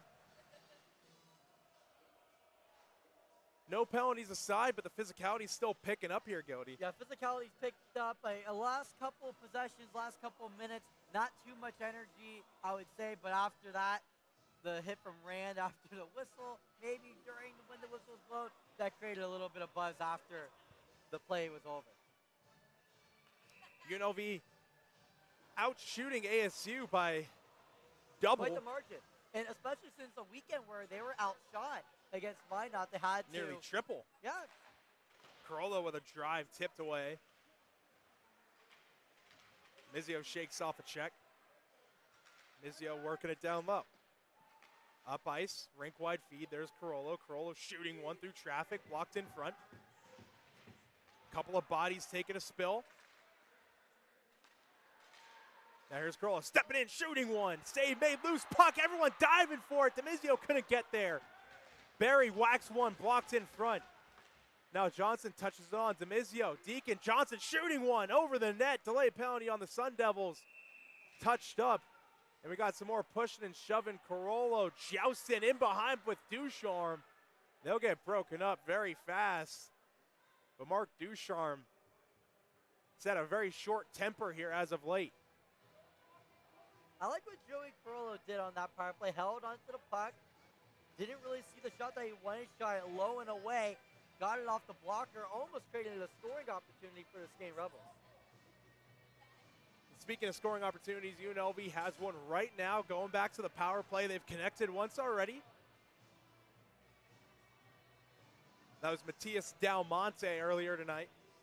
Yeah, and a huge credit to that, I know I brought it up a couple times, was Demizio scoring on the delayed penalty, because if he doesn't score And on he drew that, the penalty even, yeah. Yeah, he drew the penalty and scored, so if he didn't score there, it probably would have been ASU being able to stop the delayed penalty, and then maybe Demizio doesn't score. Maybe the momentum wasn't towards the Rebels. So that was a big momentum shift of the game, was that goal by Demizio. Another chance there in tight. Tristan Rand trying to go top shelf on Garber. Garber stands tall. And you got to give credit also to Demizio keeping the momentum towards the Rebels, because you might have a momentum shift, but might not necessarily score. Demizio, he sealed it in with the one-timer. Alec Johnson taking the face-off again in the offensive zone. Now Berry works it for Mensch. Mensch rink wide. Shot there, tipped away. Now here's Strong. Strong, Berry at the point for Mensch. Mensch down low. That's Rand. Rand looking. Up top for Berry. Turn pass for Rand at the top of the dot. Now Berry at the blue line. Now Strong got a whistle. And now we got a couple more penalties. Alec Johnson looked like he's going to be going. And Alec Johnson cross-checking, and it looks like he got a 10-minute misconduct, and we got another cross-check call. Penalties on Ian Erdman. The initial penalty guilty, but now we have some more dirty laundry. I think there's a referee saying that they're done with this extracurricular activity on the ice. Definitely. I mean, you play through about 36 minutes of hockey, and there's a lot of physicality ramping up, and there comes to a point where you're like, look, you're either going to stop or I'm going to take you, and he ended up taking him, so we got some offsetting penalties, so that's why we're 4 aside, it looks like, or is it still 4? It is 4 aside.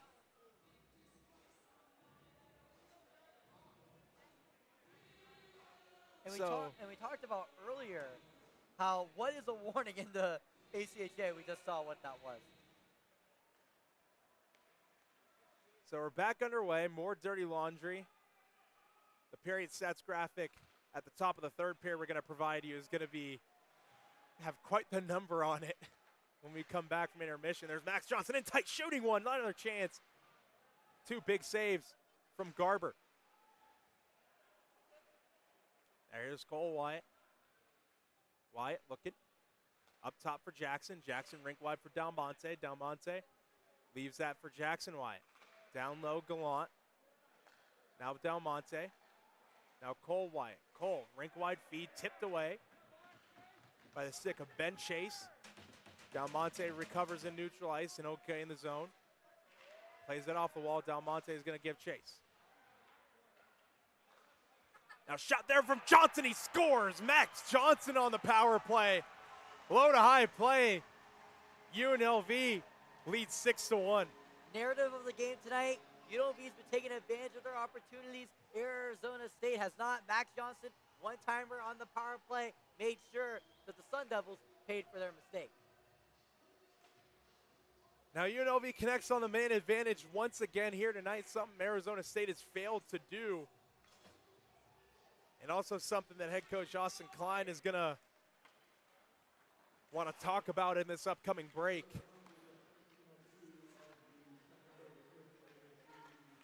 Carollo for Burke. Burke almost gets sent into the bench. The door opened on that check there. And UNLV still gaining the zone. They're still working it. That puck hops off the stick of Berry, who sends that one right back in.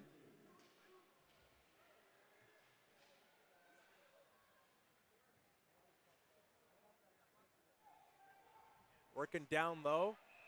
And we got another penalty. And Eric Garber giving a slash to Luke Burke. And that's going to be Wyatt Palmer.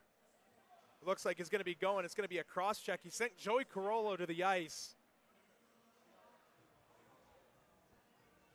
Now with 2:31 to go, UNLV with another opportunity on the power play. I think that the referees being more strict on penalties, on extracurricular activities, it's been a disadvantage to Arizona State because I feel like that's been kind of how they've been gaining their energy in this period. It's been make a big play extracurricular after the whistle. You get some sick taps, everyone gets rebounds ready to go. But now those are being penalties every time, and the Skating Rebels are taking advantage of them by scoring. So right now, not looking good for ASU right now in a disciplinary factor and also an opportunity, scoring on their opportunity factor. They aren't doing that as well. All about taking what you can get in hockey. It's a game of inches, so if you're given something, you better convert because sometimes it could be the difference between a 2-1 hockey game and a 6-1 one. Shot there from Jackson Wyatt, tipped wide by Max Johnson. That puck knocked around Matthias Dalmonte. That was Ryan Quast, excuse me. Given pressure. Now here's Cole Wyatt. Gain in the zone. Cole Wyatt dances his way to the slot. Leaves that for Jackson. Now for Dalmonte. Dalmonte. Now Jackson at the point. Now to Cole. Cole at the top of the circles. Down low. Johnson centering one back door. Gallant gets that one knocked away. Yon and Cage out there for Bradley Gallant. Now Cole Wyatt shooting one blocked away. Jackson pumps. Shooting one tipped on by Gallant, but he tipped it too hard. It stopped up right at the blade of his stick. Roughing's the call on Palmer. Johnson's shot's blocked away. Final minute of the man advantage for the Skating Rebels. Here's Dalmonte. Dalmonte looking, shooting, tipped away. Dalmonte whacks it around the wall. Jackson Wyatt settles it down. Here's Jackson skating the line. Jackson Wyatt looking, leaves it for his brother Cole. Cole to Dalmonte with a drive, misses the net wide. Cole Wyatt's there on the opposite side of the ice to settle it down. Wyatt down low for Johnson. Johnson settles it down below the goal line. Up ice for Jackson. Jackson shooting one over to Gallant. He turns it on. But what a save there made by Garber. Yeah, Garber, he initially didn't expect that pass to Gallant. Gallant just took an extra second to get there. And that hesitation with the spin move led Garber get into place in time. And good job by Garber to get there on time to stop the puck there from Gallant. Face off out to the right of Garber, 33 to go on the Wyatt Palmer penalty. 1:03 left in the second period. Face off won by Strong. Caleb Strong gets chased out of the zone. Plays that one over for Mensch. Mensch just a bit too eager. Not everyone got tagged up. Plays blown dead for an offside. It's 25 seconds to go on the power play. Yeah, right now, Skating Rebels just play smart. Don't let yourself have any plays. Don't put yourself in positions where you could have bad puck luck. Make sure you have a couple defenders always in the back. Make sure that you keep the game in front of you. Worst thing that you could do where you have a big lead, play on your heels a little bit and give up goals that you really don't need to be giving up. Tristan Rand loses an edge. Broken stick out there. Here's Caleb Strong. Strong pirouetting away from pressure. Skating the line, turns away from pressure still. Strong Ganson sends it down low. Under 10 to go left on the power play. Here's Barry. Barry shooting one through traffic, tipped on by Rand. Garber holds for a whistle, 31 and a half to go in the period. 1 second left on the power play. Yeah, this momentum of this game, like second period really, like, we looked at the first period, looked like Skating Rebels in really good position to win. Second period, it really solidified it. I feel like, especially look at the shot total, 27-11. That's a big shot total advantage for UNLV. They've taken advantage of it, scoring 6 goals so far in this game. And they're really coming in here with something to play for after losing 3 straight at home. Arizona State kills off the penalty. Now in the final 20 seconds, they're going to try and break the puck out. And they do. Here comes Friesen. Friesen can't leave that on for Kruk. Excuse me, that's Cooch. And now here comes UNLV the other way. Batuzov leaves it for Flanders. Flanders pulls up, final 5, turns one on, tipped on. Garber finds it and holds for a whistle. That's what we're going to see a lot 9 of. Seconds to go. Very good, Dom. But what we're going to see a lot of in this third period, it's 9.9 seconds to go. So, what is that? Is that somewhat of an angel number? What was It's 9.9. But if you turn the 6 upside down that you're seeing on the scoreboard, you would. sure. You would with the right side. But you're going to see a lot of that from ASU in the next period. They're going to have breakouts. They're going to try to go fast-paced, try to get pucks to the net. Correction, as now fast it's as possible. 3.9. That changes a lot. So it does. Final 4. Johnson whacks that one on and misses the net. And the horn sounds 40 minutes down, 20 to go. It's been all UNLV so far. They lead 6-1. Yeah, this period was really the solidification of UNLV dominating the game. They're up right now 6-1. The referees have really cut down on the extracurricular activities, I would say, during the game. And it really hurt ASU because they couldn't really get any jolt to their team at all. And you're going to see the third period. They're going to try to go fast, try to get some quick breakouts to try to cut the deficit. So UNLV, the key, what I would say, play smart. Don't play on your heels. Make the game play in front of you instead of the game play behind you. 20 more minutes. We'll see if ASU can make some adjustments to get back into this one. We'll leave you off with an intermission and an angel number, 11 shots for ASU, 1 goal. Stay with us. More Skating Rebel hockey right around the break.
Scenes of the Las Vegas Strip, the Link Ferris wheel out near Las Vegas Boulevard lit up in all of its glory. Before we get back to action, Zoe Salas stood by with Joey Carollo to have a word during the intermission. Go ahead and take a listen. Here with Joey Carollo now. Now, Joey, it's your first game back since being injured. How do you feel? What's going through your head? I feel a little out of shape, I'm not going to lie, but it feels really good to be back. Yeah. How do you guys plan on carrying the lead over into the next period? I mean, we just got to keep doing what we're doing. We're getting pucks deep, we're playing physical, we're finishing all our battles and hits, and we're just doing everything right. We got to keep it going into the third. Thank you so much, Joey. Dom and Ryan, let's get it back to you. Here with Joey Carollo. And there you have it, Zoe Salas standing by with Joey Carollo. Here's your stats through 40 minutes. UNLV leading in the shots department 27-11. UNLV connected on the power play a pair of times, also 2 times short-handed, so special teams, Gildy, has been the name of the game for the Skating Rebels. Penalty minutes, it's almost a full game. Both teams aside, 56 combined penalty minutes, 30 for UNLV, 26 for ASU. ASU get a goal, play for pride if you want, or stage a insane comeback, and UNLV just ice this thing. Well, you want to play with some momentum at the third period because you want to convert it to the next game that is tomorrow. So you have 20 more minutes to play. Will you win the game? If you have your best period of the season, probably not still, but you can use it as momentum to tomorrow. UNLV just plays smart. Like you said, ice it. And that's all they got to do. 20 more minutes to see if UNLV will be able to close this thing out and win their first game since December 8th. Oh, but if the new year happened, there was a 3-week, 4-week break. So I know 3 losses in a row, not what you want, but give them a little bit of a break, Dom. Definitely, Gildy. I mean, talking to that last 3-game losing streak that they had, October of 2021, they got swept by next week's opponent, the University of Central Oklahoma Broncos, on the road. Then they came back here to City National Arena in October, the very next week, and they drop a game to the Arizona Wildcats. So they bounced back the very next night, but I talked to then Captain Jared Erickson the next night, and he was like, we just couldn't get it into gear. We were chasing the game all night, and it's been kind of the narrative in that 3-game losing streak that they had this time. They were chasing the game. They couldn't really get into it. But tonight, a different team as we're back underway in this third period. We were different people back then. Very. Back then, I was still trying to get my textbooks for classes, even though class started a month earlier. I wasn't in Greek life. I was in print. Demizio turns one on. Misses that rebound chance for Johnson. He scores. The extra point is good. The Skating Rebels go up 7-1. That was perfect right there. The extra point was good by Max Johnson. Pucks just went all over the place. And normally when it's near the net and it gets into a little bit of a scuffle, it normally doesn't find the back of the net because of how many boggies were there. But the puck was all over the place. And Garber had no idea where it was, and he didn't know where it was until it was in the back of the net. So quick, wacky goal for the Rebels. That's kind of been the theme of the game, that UNLV's been making the most of their opportunities. But that was just a weird opportunity there that the Rebels still took advantage of. A very weird play, and I mean, Cody, I'm sure you saw it. Looks like that puck was going into the net in slow motion. It kicked all the way up almost to the crossbar and just fluttered into the net, just very slow, like end over end over end. It was video game-like. You know, when you play NHL, I actually play. There we go. Hockey video games. Like the puck sometimes it gets stuck. It's like crawling into the back of the net, and the animated goalie that the computer has can't find it. So it goes in, but it rolls in very slowly. That's what it kind of reminded me of. I remember a few of those bugs. There was one puck bug, actually, I remember very vividly. If one of my closest friends, Anthony Sharps, who's out in Pennsylvania now, he lived in Virginia at the time. If he's watching, which I hope he is, he's seen me grow into this role, but we were playing an online versus match in NHL 15 on the Xbox One. I was the San Jose Sharks. He was the Edmonton Oilers. It was a 0-0 tie all the way through 60 minutes. We went to overtime, and I'm in my own zone. I try and poke check the puck, but it glitched through my player's stick, and my player pulled the puck back as Barry shoots one into the glove of Garber. My player trying to poke check the puck. It went through his blade, and as he's bringing his stick back, he drags the puck and lifts it off the ice into my own net from like the top of the face-off dot, and I lost in overtime. Oh, Me no, and him that's talk terrible. about that story probably once every 3 to 4 months whenever we reconnect and catch up. So if he's watching, probably unlocks a memory for him. So I have my fair share of bad puck luck and puck bugs in NHL video games. As Heath mentioned, whistles one wide, and another one gets sent into the glass there in the netting, by Dylan Ford. Yeah, what I like to do on that video game is after every time the whistle is blown or the play is dead, press that B button on the Xbox controller. Change up get the lines. Get it to the goalie. There we Get it go. to the goalie, press Y, get him out of the crease, and go fight the other goaltender. That's what I love. Oh, to wow. do. So you play on different controls than I do. Yeah. Oh, you play on NHL 94 controls? I don't like to admit it, but Oh, you got to use skill stick. That's what the good players use. Skill stick's the way to go. Here's Mason Kelly down low. Centers that when he gets rubbed out against the wall. There's Cooch who sends that one cross corner and into the zone. Jackson Wyatt's in on that, who plays it around. Rink wide feed. There's Stathopoulos. Gets around the corner. Stathopoulos feeds it to Kelly. Jams that one into the pad of Garber. No joy. But yeah, I'm actually a little bit of an arcade geek, and I actually play like the modified NHL 94. So I use fair those enough. controllers for all the hockey games I play. Skill stick will change your life. Let me come over to your apartment. We'll play. I'll show you skill stick. It'll change everything. Well, maybe 94 beats you. We'll see. Maybe we have to do some all-night versus tomorrow morning. Here's Flanders shooting one off the blocker of Garber. Dalmonte can't knife that one through. That was Quas who sent that one out of the zone. Now here come the Sun Devils into the zone. That's Ben Chase. And we got a big-time collision out in front. Benedetto gets knocked over by Quas after he collided with Dalmonte. And Benedetto getting up, albeit slowly. A lot of gear that a goaltender has, and when you're kind of twisting and turning around, some of that gear sometimes pops out, and that's what Gets looked like tangled happened up, here. and we have a Penalty? penalty. It does look like. It looks like Luke Burke's being shown the box. And it is Luke Burke's going to be sitting, going to be awaiting the penalty, possibly an unsportsmanlike conduct call. ASU back on the power play once again tonight. 2.5 minutes in. Well, let's see what ASU can do here. Maybe generate some momentum in the back end of this game. Still 5 aside here, but Burke does look like he's still in the box. You saw the penalty box door swing open, so it looks like we're even strength still. Cole White shooting one off the mask into the high glass. Here's Doyle.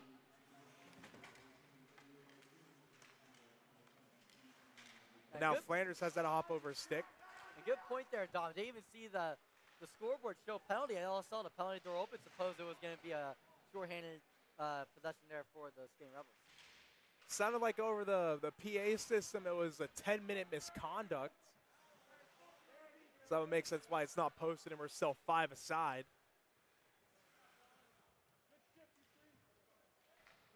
Now UNLV tipped in by Max Johnson, the last goal scorer for UNLV. Marchant whacks it out. King can't settle that puck down in tight to his body. Gallant sends that one into the zone. Johnson gives chase. He collides with Marchant, who sends that one out and down the length of the ice for an icing. Now let's talk a little bit about the ASU offense. It just hasn't been there tonight. It's been a problem throughout the season because when they don't score at least 3 goals, they lose the majority of their games, and they've lost 10 of their last 15 games, and the majority of them have all been within a goal or two. They don't get blown out, this ASU team, very often like they have tonight. Normally games are closer, normally low scoring. Just the offense just hasn't been there, really, this season. And I mean, they've had a lot of topsy-turvy roster changes. I mean, it's only 2 that come to mind off the top of my head, but I mean, they're 2 big ones. Brendan Studioso last year getting called up to the NCAA Division I ASU team. Chase Ham, the goaltender, getting called up to the NCAA Division I team just a few weeks ago. So this team is deep, and they have the players good enough to be called up and play on and have a roster spot on the NCAA D1 team. So that would just kind of explain part of the struggles this season. They're unranked. They fell out of the top 25. So it's just been a bit of a down year as we have another stoppage. And you'll realize that sometimes ACHA teams for these big-time D1 programs aren't as good because if you think about it, they get treated almost like, okay, they're like a feeder team, they're like a lower team, almost like in high school, a JV versus varsity team. I remember when I was in high school football, everyone wanted their really cool jersey number for the JV football team. Our high school football coach said, can any of you guys tell me what the greatest JV football team was of all time? No one, because no one knows the greatest JV football team of all time, meaning they care more about their varsity team. A lot of these guys, they want to play for that D1 team, and that might be why there's a little bit of a dip in the middle of the season because of the call-ups for the D1 team for Arizona. We got a player who went down. That was Dylan Ford. Didn't really catch what happened. We have a penalty. It's going to be Caden Butler.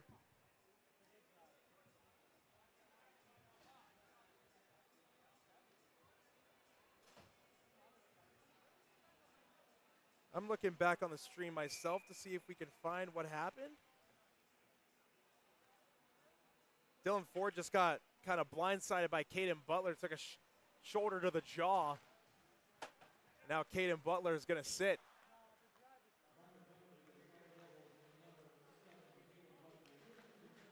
Tripping is the call officially on the ice.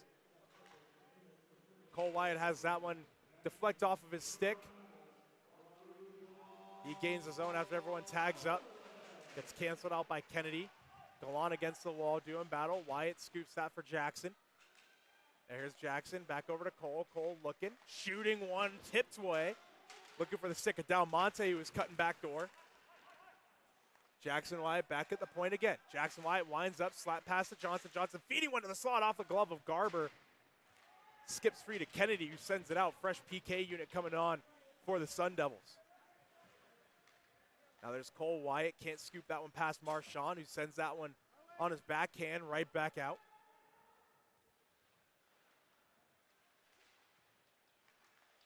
ASU with possession in the offensive zone, trying to puck rag and kill some time on this penalty kill.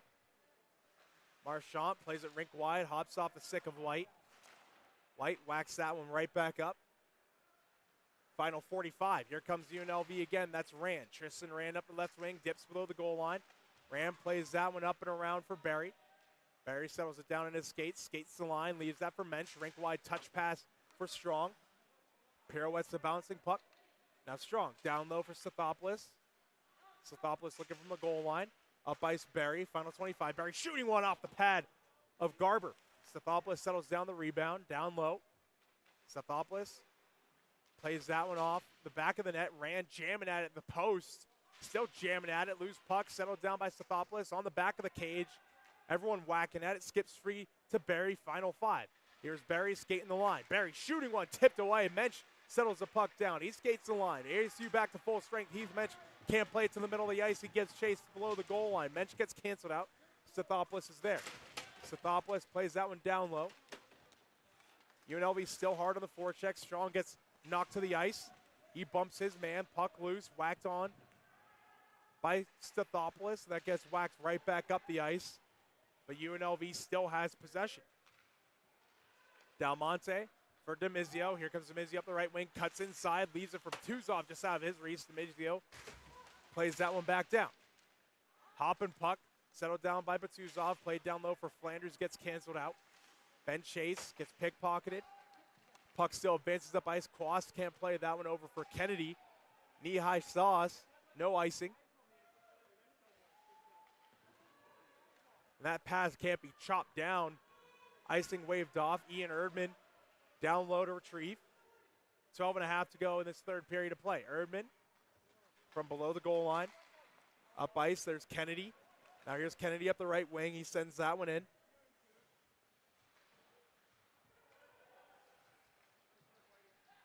Now here comes UNLV back the other way. There's Jackson White headmanning the rush, leaves that for Nick Doyle. Doyle gets knocked to the ice there. Wyatt sends it cross ice for Kelly. Kelly settles it down low. Kelly moving on around. Kelly cutting to the slot, shooting one, misses that one. Couldn't get all of that shot. Now here's Doyle. Sends that one over for Stathopoulos. Stathopoulos cutting outside, looking, shooting one into the glove of Garber. And Jackson White slashes Kruk. And Kruk and Wyatt will skate away. Good opportunities there for the Skating Rebels. But remember, more opportunities for the Skating Rebels, more time going off the clock. And unfortunate update for UNLV fans as their basketball team just lost 78-75 against Colorado State. They had the lead up to double digits, but unable to seal it. It's a very hard place to play at Colorado State. You don't have as much of the altitude issue, but the fan base there is strong. It's a hard place to play. UNLV basketball drops it at Colorado State. Heath Mensch shooting one off the draw. Kelly with the rebound, puts one on, and he scores. Mason Kelly cleaning up the trash. Call it a 2-point conversion. UNLV leads 8-1. Yeah, Mason Kelly does the little quarterback draw there. Or it looks like it's Heath Mensch leading the line. Kelly did point right at him, so maybe it took a weird balance. I saw Kelly, but maybe Kelly hit the back of the pad of Garber and that pushed the puck in. But it looked like to me that Kelly got a piece of it. Maybe it's a gift. I don't know if you would give up an own goal, but I think that we were right on that. I think Kelly got it. Maybe we'll see. We'll figure that out as the game ends. And well, it doesn't matter. What we know is that the score says it's 8-1, and that's the big thing there. That's the big thing that matters. That's the only thing that matters in this one. Going back to UNLV and CSU, that's a team in a place that the Skating Rebels will be going in just a handful of weeks. February 9th and 10th, they play the Rams in Colorado. First part of a 2-week road trip, the final 4 road games for this program this season. Here's Heath Mensch again, shooting one as he's fallen, misses the net wide.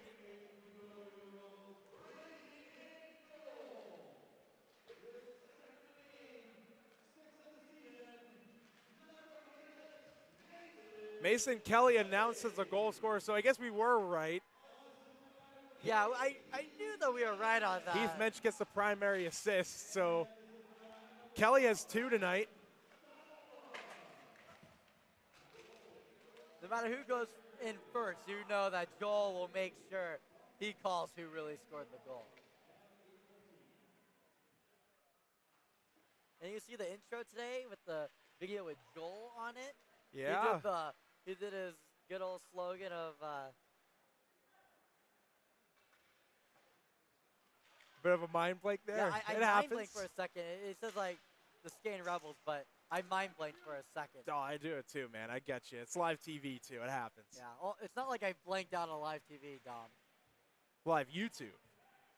YouTube, but people put it on their TVs. Yeah, and I mean, I put it on my TV before, and it's actually very, very immersive. And Feels like a TV and broadcast. It's your Skating Rebels, but does like the Skating Rebels like that. There it but I is. can't do it. I was actually supposed to be a PA for the first period of a game because Joel had a high school commitment. So I almost had to do it, but it got all switched up. So Joel ended up making it in time, but you did do the mic checks. I recall that. I remember I did the mic checks. Everything was good to go. And I did not forget the slogan that night. That would have been even worse. There it is. is. The stadium. Just A rain missing fogging. piece. DeMizio shakes off a check, centering on Johnson, shoots, he scores. Max Johnson tipping the cap, the hat trick. And DeMizio tipping the cap too, 9-1 UNLV. The hat trick also got the bottle coming out. The bottle also is giving a little bit of the bottle rocket there. Bottle comes out, hat trick comes out as well for Max Johnson. UNLV just 1 away from putting up double digits here tonight. Under 9.5 minutes to go. Looks like we might be getting a new game puck here, or looks like we are. It looks like Max Johnson might be keeping that puck. Bit of a souvenir. Yeah, you don't want that puck somehow trickling out, going to the broadcast booth again for my second puck. No. I don't think Max Strauss would be too happy if you kept that puck there. You know, I always give it to him after the game, just like Zach Campbell did to Alex Rodriguez after he got his, I think it was 3,000th hit. Or who is the Buccaneers tight end that unknowingly threw away Tom Brady's, I think? It was, I think wasn't it Mike Evans that Or did? it might have been Mike Evans. Someone threw away like his touchdown his game last ball. ever touchdown, yeah. Yeah, it was could be similar to that. I mean, it's a hat trick goal. He didn't retire like he initially did. The football sold for a bunch of money on, it was either Golden Auctions or eBay as Batuzov takes it up. Flanders turns one on off the pad of Garber.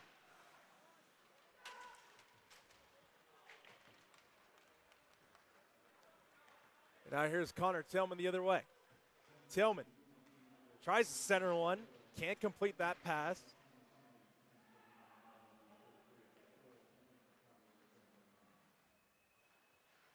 Now here's Batuzov. Plays that one up for Wyatt. Jackson Wyatt settles it down below the goal line, plays it to the slot, tried to feed Cole.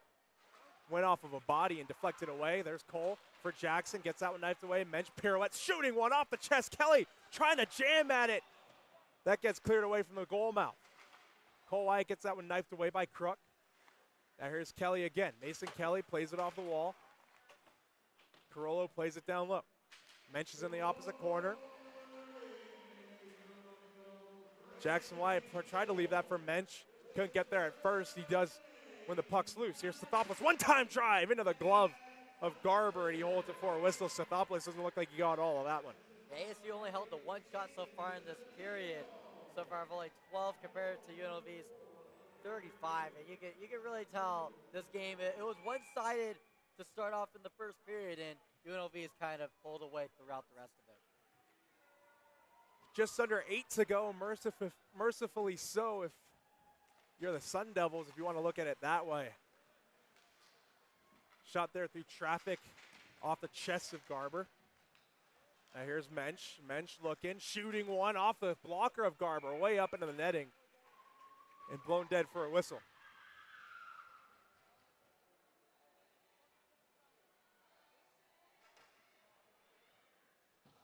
But yeah, right now, one thing I gotta say is that the referees did a good job allowing the players to be physical, but stopping the extracurricular after the whistle. You see after the whistle, not as much going on. I mean, unless there was a hit after the whistle or anything like that, there hasn't been a lot of extracurricular activity. Game's definitely kind of calmed down a bit. Under 7.5 to go now. I mean, one would expect that. We did hit a bit of a lull, so I mean the physicality died down a little bit, and I feel like the emotions have tempered. But I feel like it's tempered and it's lulled because the referees have been so strict on calling the penalties that players don't want to get game misconducts after laying a hit after the whistle. So that's why I feel like the lull's been going on. Definitely, and I see what you're saying there. So just with the tightening of the game, officiating-wise, and then the loosening of the game score-wise, kind of does make for everything to kind of play through and play looser and kind of more calm and just straight hockey.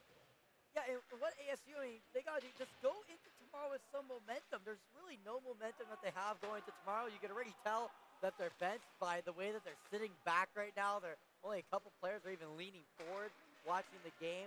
Like, it looks like that their vibe is down right now, which it should be. I mean, they're down by 8 goals with 6.5 minutes to go in the game. But I do feel like they got to do something, get some momentum so they can go back to the hotel tonight. Like, okay, we built some momentum at the end of the game. We found a little crease that we saw at the UNLV team that we can utilize, maybe use tomorrow, and maybe have a chance in the game tomorrow. But if you're going to go into today, go into the hotel, down, it's only going to show up tomorrow in the first period. Got to have a short-term memory. That's the thing with sports. I'm sure playing baseball. Baseball is such a mental game. You just have to have a short-term memory. You have to forget about whatever's going on. Don't let yourself get into that rut. and just keep it pushing. And that's the case with ASU. ASU has beaten UNLV before. I mean, granted, they posted a 1-3 record against the Skating Rebels, or I should say, actually we can say 1-3 in the last 2 seasons since this season series isn't up. 1-3 record in the last 2 years, and that shot goes off of Garber's stick. You can beat them. It's possible. You haven't beaten them at City National Arena, but you can beat them. So just have a short-term memory, come into the rink fresh and recovered tomorrow night, and come out and play your best hockey. I really think they can. There was a lot of opportunities for the Sun Devils in this game, and I feel like a good portion of the Skating Rebels goals have really come from flukes today. There was a lot of puck luck that I have not seen in a while in a hockey game, but there's a huge hit. Big collision, some friendly fire. Demizio getting nailed by Ford, and Demizio works over Wyatt Palmer as he was getting up. Delayed call coming on UNLV, and they touch the puck up. Eric Garber almost gets to the bench, but he skates back away. We're going to wait to see who's going and for what. And Wyatt Palmer is barking at somebody. And it looks like Wyatt Palmer just got nabbed for a penalty as well. And that's what we were talking about a little bit earlier. Referees are not allowing anything extracurricular right now. Demizio and Palmer, and the official right there in front of you, he's looking like he's kind of sick of the whole situation that's going on. 5.5 minutes left here, and I don't blame him, really. Yeah. It's been a pretty hot-headed game so far. His I mean, job's not to babysit, to officiate hockey, and he's done with definitely. They're having some questionable calls, if you will. I mean, the 10-minute misconducts earlier tonight were kind of unexplained, but this one, I see why. You don't want to work. Demizio physically rolled over Wyatt Palmer and then worked him over with the glove a bit, and Palmer starts barking, and it's just kind of like there's 5.5 minutes to go. Just let it go. Yeah, it's you an know? 8-goal game, 5.5 minutes to go. Quit it, pretty much. So 2 minutes aside, 4-on-4 hockey. So as you like to call it, some extra room out there to do whatever you want. And the Twos almost used that extra room there to really bust the play open.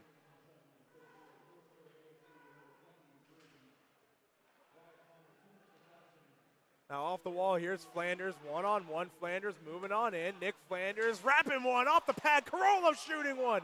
Sails over the net. Nick Flanders settles it down, passes it over to Carollo. Carollo was wanting that pass. He gets canceled out along the wall by Tillman. Now here's Tillman taking it the other way with Butler. Tillman cuts through the middle. Pulls up, offsides. And Flanders, I don't know how none of his shots this year have found the back end. Now, he gets a lot of really good opportunities, but that kind of reminded me of what he did last year a lot. He tried to do the Michigan. I was thinking that, honestly. I was like, he's about to pull out the Michigan. No way. It wasn't the Michigan. Also, was the other side. He was going from the backhand. If he could do a backhand Michigan, that would be extremely difficult. It's possible. It's difficult, but it's possible. It is because the curve of the stick is the other way, so it would be really difficult, but he tried to go wrap around there. Pour on the Howie stick wax on both sides, the forehand, backhand. Why not? Oh, no. Has that been done, Dom? I mean, you're pretty big on hockey social media. A backhand Michigan. Not off the top of my head, but, I mean, one would expect some of the guys in the NHL, Trevor Zegras, Connor Bedard when he comes back. Who are the other guys doing the Michigan? I mean, Andrei Svechnikov, like, plenty of guys are doing the Michigan now. It's just, even, like, you have, like, Mites doing the Michigan at this point, so it's such a common move. So you could see it. You very well could see it. And maybe even in a shootout. I mean, why not? David Pasternak doing it, because Pasternak, in his shootout moves, he's just kind of resorting to getting to the top of the circles and just letting one rip anyways. So, because he's an elite goal scorer. He could care less. So just plenty of goal scoring, plenty of creativity. Mason Kelly shooting one. 5-hole, he scores. Mason Kelly, hat trick goal. 10-1 for UNLV. I think he's trying to show you, hey, I know the score goals. You were trying to disrespect saying that, oh, yeah, the score forever. Well, there was a big break of games. There was only a couple of games that Kelly really could have scored in between now and November. And now he's really putting it in, getting his third goal of the night, celebrating, putting both his hands up, doing a little pump, and Rebels get to double digits, 10-1 against ASU. Yeah, you said it. Mason Kelly kind of made me eat my words here. He brought it up after one goal, like, oh, yeah, he hasn't scored since November, and then he comes out and busts out a hat trick, just like Max Johnson. Fourth hat trick this week, Guilty, for Vegas hockey. You have Max Johnson and Mason Kelly tonight. You have Sheldon Rempel for the Henderson Silver Knights the other night against the Coachella Valley Firebirds. And then Mark Stone on Monday against the Nashville Predators. So 4 hockey hat tricks in Las Vegas. Shot there from the point, stared away. Quite the week for Vegas hockey. Yeah, quite the week. I mean, you know the Skating Rebels, they needed a game like this after the previous 3 losses. They needed to have a win and they needed a get-back game. They needed a statement win. That's what they got tonight against it. I think we can call it, right, Dom? Yeah, I think so. Personally, I mean, announcers Jake, sure, but I've never seen a 9-goal comeback in 3.5 minutes. If UNLV, maybe in beer league, but I haven't seen it. If UNLV loses this game, I can confidently say I'm walking back to UNLV. Oh, I'll walk back to UNLV with you. That's going to be a long stroll down the 215. We might get back to your apartment by the time the game's supposed to start tomorrow. So if this happens, you might have a couple of groggy broadcasters tomorrow night that are late for their call time, by the way. So we'll see what happens here. Bradley Gallant picks it up, loses it, and Jackson Wyatt skates. They sort it out. And White picks that one up. 3 to go now. Shot there in tight, and they score. Sun Devils breaking through once more. That's Hunter Friesen leading that line. It looks like that's his second of the night. And is that the start, Guilty? Yeah, well, we talked about at the end of the second, going into the third, that the Rebels got to play in front. They can't let the game go behind them. That's what happened there on that one play. Is it going to make an impact on the score? I mean, is it going to make an impact on the result of the game? No, but that's exactly what you didn't want to happen. And it was kind of unfortunate because Jackson White got the puck stuck on the back of his skate, didn't know where the puck was, and then Friesen took the puck up. And we got a mix-up behind the cage. That's Dylan Ford wrestling with somebody. It looks like he's wrestling with Trenton White, and that's a spirited bout, and White yanking at Ford. And it is Trenton White. Happy birthday, Dylan Ford. And he gets shown the gate. Well, it looks like Dylan Ford doesn't get to play a full game on his birthday. He's going to go open up those gifts in the locker room. Yeah, he gets now. an early shower for his birthday. He gets the hottest water in the locker room. So Trenton White gets shown the gate as he passes right in front of our broadcast camera. And a handful of UNLV fans clapping as he's being shown the door. And he goes underneath the bleachers to get to the locker room. Long day for ASU. And, I don't know their exact travel schedule, but I would project that they probably came down today. I would hope they would have came down yesterday. It looks like they I know might have come down UNLV, today. the Skating Rebels by bus usually come down the day before. But, I mean, if they come down the day of, that's not really the biggest or best look. So now we have some more penalties being posted. So we have 4-on-4. No, it's gonna be, 4v4. So right, there's a you got it. 5-minute major posted for Arizona State. And it has Ty Marchant posted, but it would be expected that Marchant is serving the penalty for.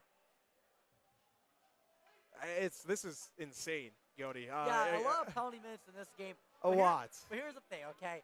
If ASU manages to get into overtime, they have a man advantage. They do for about 2.5 minutes. Shot there in tight on the backhand. Looks like it sailed over the net. So it is 4-on-4. Here comes UNLV. That's Dylan Ford posted for 2 as well. And you can tell that the referees are kind of letting it slide just a little bit. It looked like it probably an offside, but they called it a delayed offside. Let the Rebels go back and touch up. Here's Ian Erdman. Gain in the zone. Drop pass. Rink-wide feed picked off by Batuzov, and now here comes Batuzov. Mohawk spins away, feeds it to Flanders. Flanders sidesteps a hit.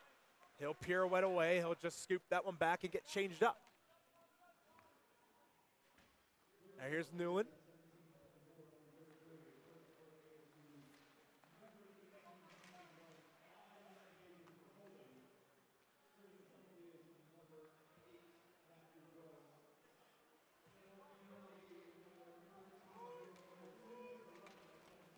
Now here's Kelly. Already has a hat trick tonight. That puck makes its way up to the point. D-to-D for Jackson Wyatt under a minute and a half. Jackson Wyatt spinorama. Had Grady Franklin stumbling for a second there. Barry down low. Here's Wyatt. Leaves that for Sathopoulos. Couldn't get his eyes on it, but he pickpockets Marchand. Excuse me, Franklin, it looks like. Now here's Sathopoulos. Sathopoulos gets pickpocketed by Grady Franklin. Under a minute to go. Franklin can't get that one out. Kelly gets chased down low. Kelly against Marchand. Takes a check. Shakes that off. Kelly plays that one over. That gets knifed away by Ducharme. That's Kennedy. Plays that one back up and out. Final 30 seconds here at City National Arena.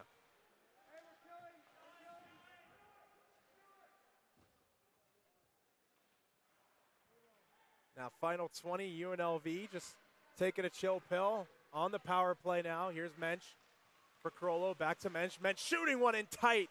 Save made by Garber. Final 13 seconds. Garber, and this one's academic. Garber just wants to see the end of this play. You don't want to have another threatening opportunity from the Skating Rebels right now. And then you look at this game. I mean, Garber gives up 6. A lot more time. Yeah. As they chased Anthony Benaldi, the starter, with 4 goals on 12 shots. Just about 16 minutes into the first period. Shot there by Del Monte off the knob of the stick of Garber. Shot there again off the knob of Garber's stick, and the horn sounds after 60. The Skating Rebels get back in the win column emphatically, winning 10-2 over the Arizona State Sun Devils. Yeah, Garber got a couple good saves that ended off the knob of his stick, but Skating Rebels dominated this one, and that's an understatement there. Winning 10-2, UNLV took advantage of the opportunities that they had. Arizona State, they had plenty of opportunities in this game, but they didn't capitalize. And on defense, a lot of miscommunication throughout the game, which led to them losing and losing big to the Skating Rebels, Dom. And now with this first win, UNLV looks to start up another win streak, but first up, they have to face the same exact team tomorrow night, same time, same place. Arizona State and UNLV going back to battle. But final score, 10-2, the Skating Rebels taking down the Arizona State Sun Devils. We're back tomorrow night, so remember to tune in. And on behalf of myself, Dominic Cavois, Ryan Gilder, AJ Reed, Zoe Salas, Bo Kennedy, our broadcast director, Jessica Sobel, broadcast tech, Kyle Kimsey, and our camera operator, Rolando Guerrero, we say good night from Las Vegas. We'll see you tomorrow night.